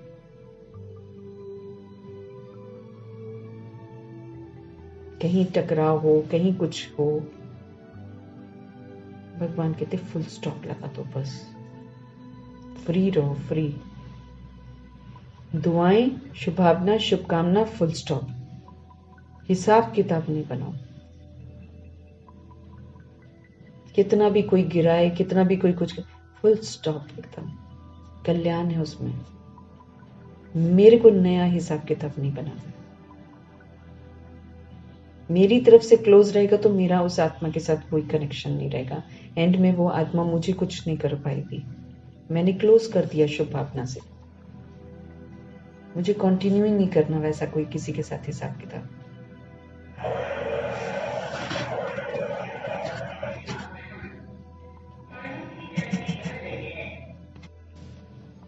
तो कयामत का समय है ये। हमने जितने हिसाब किताब बनाए हैं वो भी चुकते होंगे अभी। अब कोई नया मुझे किसी के साथ हिसाब किताब नहीं बनाना है, इसका ध्यान रखना है। नहीं तो बाबा कहते हैं उसको पूरा करके आप वापस जाएंगे। सभी आत्माओं को अपना अपना पाठ मिला हुआ है, क्योंकि हमने बनाया हुआ है, हमने रिकॉर्ड करा हुआ है, इसलिए हमें मिला हुआ है। ये भी समझना है। कोई कितने जन्म पाठ बजाते हैं, सबको तमो प्रधान बनना ही है, भगवान कहते हैं। बाकी वापस तो कोई घर नहीं जा सकता, न फिर मोक्ष ही होता है। बाकी हुई मुक्ति, जीवन मुक्ति, हम जीवन मुक्ति के लिए पुरुषार्थ करते हैं। इसमें मुक्ति भी आ जाती है। तुम अगर मुक्ति चाहते हो तो अच्छा, बाप को याद करो तो आपके विक्रम विनाश हो। वरना सारा काम भगवान हम आत्माओं को कहता है अपने अपने कर लो ना, तो सजाओं से बच जाएंगे। अपने आप बाबा कहते याद करो, और जो भी तुमने पाप कर्म करे उसको रियलाइज करो, उसको विनाश कर दो, खत्म कर दो, और फिर नया कोई पाप कर्म नहीं करो। ये समझ हम आत्माओं को भगवान देते हैं। फिर तुम बाप के पास चले जाएंगे। मतलब अपना अकाउंट तुम खुद ही क्लियर करो ना। अभी सारी समझ बन रही है तो भगवान कहते हैं उसको क्लियर कर दो। ये एक ही रास्ता स्वयं बाप बतलाते हैं और स्वदर्शन चक्र भी फिराते रहेंगे। स्व का दर्शन करते रहो तो फिर अच्छा अच्छा थॉट आएगा ना। अच्छा, मैं अनादि ऐसी हूं, मैं आदि ऐसी हूं, विशेषताएं अपनी दिखाई देंगी। पढ़ाई पढ़ते रहेंगे तो स्वर्ग में आ जाएंगे। तो सन्यासियों को फिर गृहस्थ व्यवहार में जाना पड़ेगा। हिम्मत चाहिए, भगवान कहते सन्यासियों को फिर गृहस्थ व्यवहार में जाना पड़े, हिम्मत चाहिए। एक ज्ञानेश्वर गीता है जिसमें ये लिखा हुआ है, बोला एक बच्चा देकर सन्यास करो तो कुल की वृद्धि होगी। कोई ज्ञानेश्वर गीता है, उसमें लिखा हुआ है कि एक बच्चा देकर सन्यास करो तो कुल की वृद्धि होगी। फिर तो कोई बाल ब्रह्मचारी हो ही ना सके। ये जो बाल ब्रह्मचारी का गीत गाते हैं, एक बच्चा करो और फिर उसके बाद जाकर सन्यास करो, फिर तो बाबा कहते कोई बाल ब्रह्मचारी हो ना सके। बाल ब्रह्मचारी भीष्म पितामह का तो बहुत मान है ना, परंतु मनुष्य तो एक दो पर विश्वास भी नहीं करते हैं। समझते हैं गृहस्थ में रहते और विकार में न जाए, ये तो हो ही नहीं सकता है। मानते नहीं है ना। लेकिन उन्हें कोई भगवान सर्वशक्तिवान की मदद थोड़ी है। अब ये भी जरूरी है, माना जो हम घर गृहस्थ में रहकर विकारों से परे रहते हैं या पवित्र रहते हैं, इसमें भगवान का हाथ है भाई, इसे कभी नहीं भूलना है।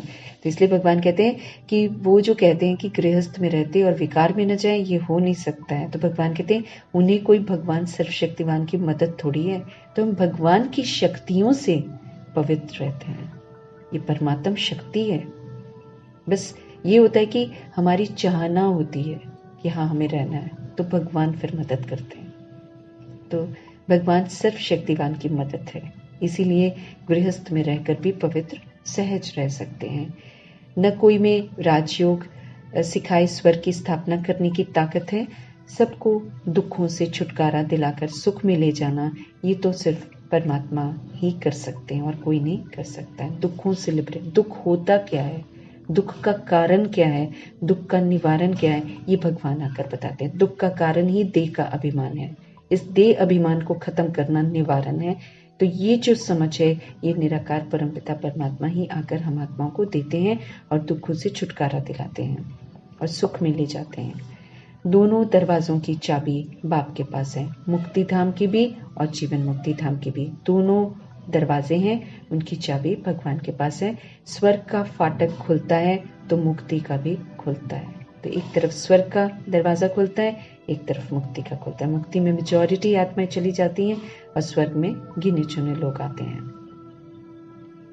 मुक्ति में जाने के सिवाय स्वर्ग में जा कैसे सकते हैं? पहले मुक्त अवस्था होती है, फिर वाया सूक्ष्म वतन मुक्ति धाम जाते हैं, फिर मुक्ति धाम से सुख धाम में आते हैं। दोनों गेट्स इकट्ठे खुलते हैं, क्योंकि सुख धाम में 111 में जाने वाली आत्माएं तुरंत जाती हैं वापस घर और फिर सृष्टि रूपी ड्रामा में प्रवेश करती हैं। तो दोनों गेट्स इकट्ठे खुलते हैं, मुक्ति धाम की भी और जीवन मुक्ति धाम की भी। मीठे मीठे से खिलते बच्चों प्रति माता पिता बाप दादा का याद प्यार और गुड मॉर्निंग। रूहानी बाप की रूहानी बच्चों को नमस्ते। हम रूहानी बच्चों की भी रूहानी बाप को नमस्ते। धारणा के लिए मुख्य सार है, मुक्ति के लिए बाप को याद कर विक्रम विनाश करने हैं और जीवन मुक्ति के लिए स्वदर्शन चक्रधारी बनना है, पढ़ाई पढ़नी है। दोनों वर्षे ऑफर करते हैं भगवान, दोनों वर्षों को प्राप्त करने की विधि बताते हैं भगवान। अब हम आत्माओं पर है कि मुक्ति में जाना है, जीवन मुक्ति में जाना है। वरना जो जीवन मुक्ति में जाती हैं वो तो मुक्ति में भी जाती हैं, लेकिन कुछ आत्माएं ऐसी हैं जो जीवन मुक्ति में नहीं जाती हैं, वो सिर्फ मुक्ति का वर्षा प्राप्त करती हैं, वो मेजॉरिटी आत्माएं हैं। तो द्वापर युग और कलयुग में आने वाली सारी आत्माएं जो है, वास्ट पॉपुलेशन जो है, वो सारे का सारा फिर मुक्ति में जाता है, क्योंकि वो ईश्वरीय पढ़ाई नहीं पढ़ते हैं। यहाँ पर नियम है कि घर गृहस्थ में रहते हुए पवित्र रहना है और सभी के बीच में रहते हुए जीवन मुक्त बनना है। ये संस्कार मुझे संगम युग में धारण करने हैं। इन संस्कारों के साथ फिर हम आगे का वर्षा प्राप्त करते हैं। प्रैक्टिकल में करके दिखाना है। सबके बीच में रहते हुए जीवन मुक्त अवस्था चाहिए। स्व का दर्शन करते हुए स्वदर्शन चक्रधारी बन अपने देह अभिमान को खत्म करना है और ईश्वरीय पढ़ाई पूरी पढ़नी है, धारण करनी है, तब जाकर जीवन मुक्ति का वर्षा मिलता है। तो ये हिम्मत कम आत्माएं करती हैं, इसीलिए मेजॉरिटी आत्माएं मुक्ति का वर्षा प्राप्त करती हैं, जीवन मुक्ति का नहीं। कंडीशन है जीवन मुक्ति में आने की, स्वर्ग में आने की। रहम दिल बनकर भटकने वालों को घर का रास्ता बताना है। मुक्ति और जीवन मुक्ति का वर्षा हर एक को बाप से दिलाना है, सबको संदेश देना है। आत्माएं भटक रही हैं सुख और शांति के लिए, सच्ची सुख शांति की चाहना जिसके लिए वो भटक रही हैं, उसके लिए सबको रास्ता बताना है, घर का रास्ता बताना है कि शांति चाहिए तो घर जाना है, सुख मतलब शांति धाम में जाना है, मुक्ति धाम में जाना है। और अगर सुख चाहिए, सच्चा सुख, घनेरे सुख चाहिए तो जीवन मुक्ति का वर्षा है, वो फिर सुख धाम में आना है। तो मुक्ति और जीवन मुक्ति दो वर्षे हैं जो भगवान से मिलते हैं, तो हर एक को बाप से दिलाना है। तो अगर जीवन मुक्ति कोई नहीं लेना चाहता है तो एटलीस्ट मुक्ति तो ले। दोनों ही चीजों में सबको भगवान की याद दिलानी है, सबका कनेक्शन जो है वो भगवान से जोड़ना है। तो रहम दिल बनकर भटकने वालों को घर का रास्ता बताना है। भगवान कहते हैं मुक्ति और जीवन मुक्ति का वर्षा हर एक को भगवान से दिलाना है। वरदान है, रूहानियत में रहकर, रूह समझना है ना, तो रूह की जो विशेषता है, सतोगुनी विशेषता, उस रूहानियत में रहकर, सतोगुनी आत्मा की स्मृति में रहकर, स्वमान की सीट पर बैठने वाले सदा सुखी सर्व प्राप्ति स्वरूप भव। रूहानियत में रहकर, सोल कॉन्शियस, आत्म अभिमानी रहकर स्वमान की सीट पर बैठना है। जो भगवान से मिल रहे हैं ना, हम आत्माओं को स्वमान, हम तो दूसरों से मांगते हैं ना देह अभिमान में, तो वो मिलता नहीं है। भगवान आकर हमें स्वमान देते हैं।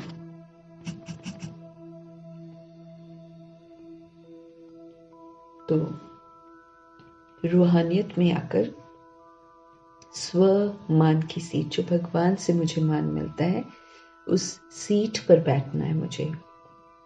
माना स्मृति में, उसी स्मृति में रहना, उसको स्वीकार कर लेना कि हाँ मैं ये हूँ, भगवान से मिला हुआ जो स्वमान है।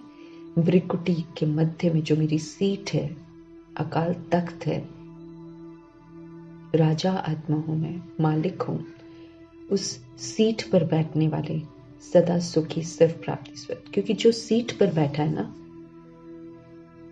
वो फिर किसी के प्रभाव में नहीं आएगा, ऊंची स्थिति होगी ना, वो भगवान से कनेक्शन, रूहानियत है तो हमारा भगवान से कनेक्शन है, शक्तिशाली स्थिति है, ऊपर की स्थिति है। फिर नीचे के प्रभाव में हम नहीं आते, नीचे वाले दुख देते हैं, तो ऊपर रहेंगे, अपनी सीट पर विराजमान रहेंगे, तो सदा सुखी अनुभव करेंगे। और चूंकि भगवान के साथ कनेक्शन है रूहानियत में, तो सर्व प्राप्ति स्वरूप भी होंगे, सब कुछ भगवान से प्राप्त करेंगे, उसका स्वरूप होंगे, माना देने वाले होंगे, फिर हमें किसी से चाहिए नहीं। हर एक बच्चे में किसी न किसी गुण की विशेषता है। कहां से मिल रहा है हमें?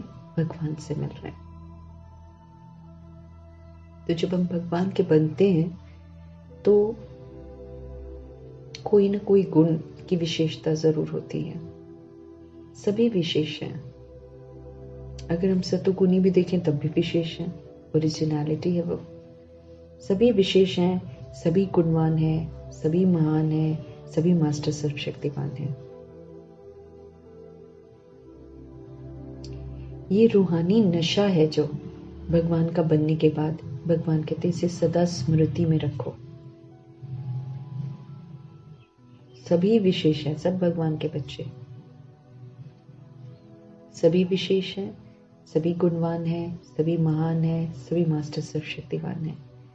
ये रूहानी नशा सदा स्मृति में रहे, इसको ही कहते हैं स्वमान।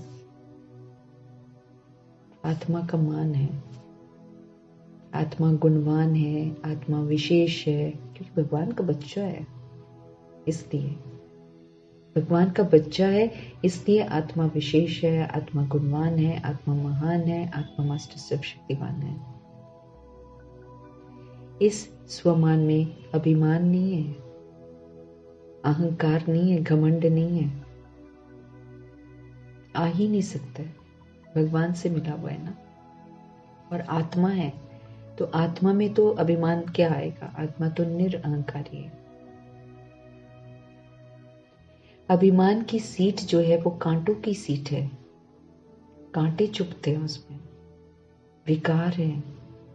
तो अभिमान की सीट कांटों की सीट है, इसलिए उस सीट पर बैठने का प्रयत्न नहीं करो। भगवान कहते हैं अभिमान मत करो किसी चीज का।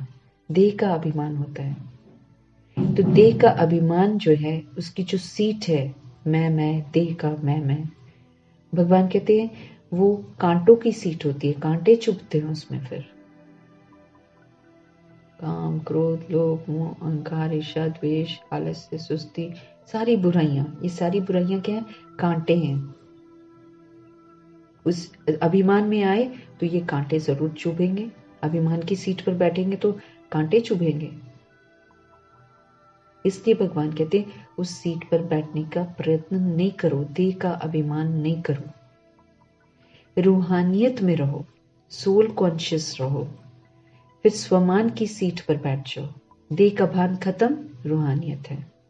तो रूहानियत में रहकर स्वमान की सीट पर बैठ जाओ तो आप सदा सुखी अनुभव करेंगे, सदा श्रेष्ठ अनुभव करेंगे, सदा सर्व प्राप्ति स्वरूप का अनुभव करते रहेंगे। अगर हम स्वमान की सीट पर बैठेंगे तो हम सदा सुखी अनुभव करेंगे। भगवान कहते हैं सदा हम श्रेष्ठ अनुभव करेंगे और सदा सर्व प्राप्ति स्वरूप अनुभव करेंगे। स्वतः ही ना भगवान के साथ कनेक्टेड है, उनकी आज्ञाओं को मान रहे हैं, अपने स्वमान की आत्मा के सीट पर बैठे हैं। तो आत्मिक स्वरूप है, सतोगुणी स्वरूप है, दाता का स्वरूप है, देने का स्वरूप है। तो सदा सुखी हैं, सदा श्रेष्ठ कर रहे हैं और सदा सारी प्राप्तियां जो है भगवान से हो रही हैं। तो ये अनुभव जो है भगवान कहते हैं आप करते रहेंगे।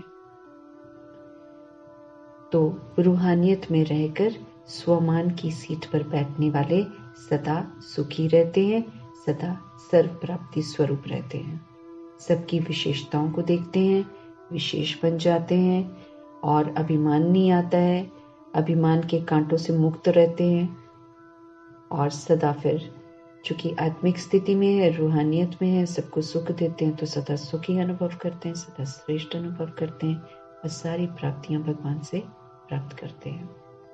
स्लोगन है अपनी शुभ भावना से, कल भी था ना, अपनी शुभ भावना से हर आत्मा को दुआ देने वाले और क्षमा करने वाले ही कल्याणकारी है।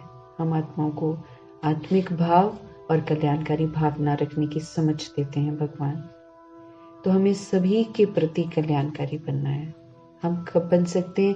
जब हम सभी को आत्मा रूप में देखेंगे, खुद को आत्मा समझेंगे, सबको आत्मा रूप में देखेंगे, तो हमारा रिश्ता एक भगवान के हम सारे बच्चे हो जाते हैं, वो वाला रिश्ता हो जाता है।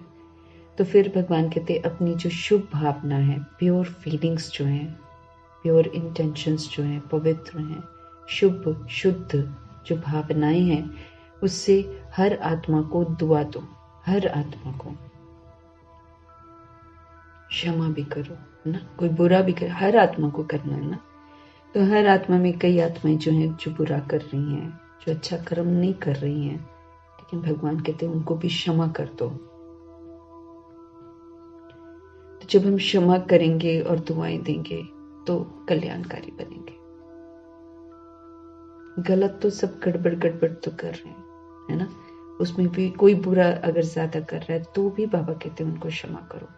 हम आत्माओं का क्षमा करना, हम आत्माओं का दुआ देना, उसको एक न एक दिन बुराई से छुड़ा देगा।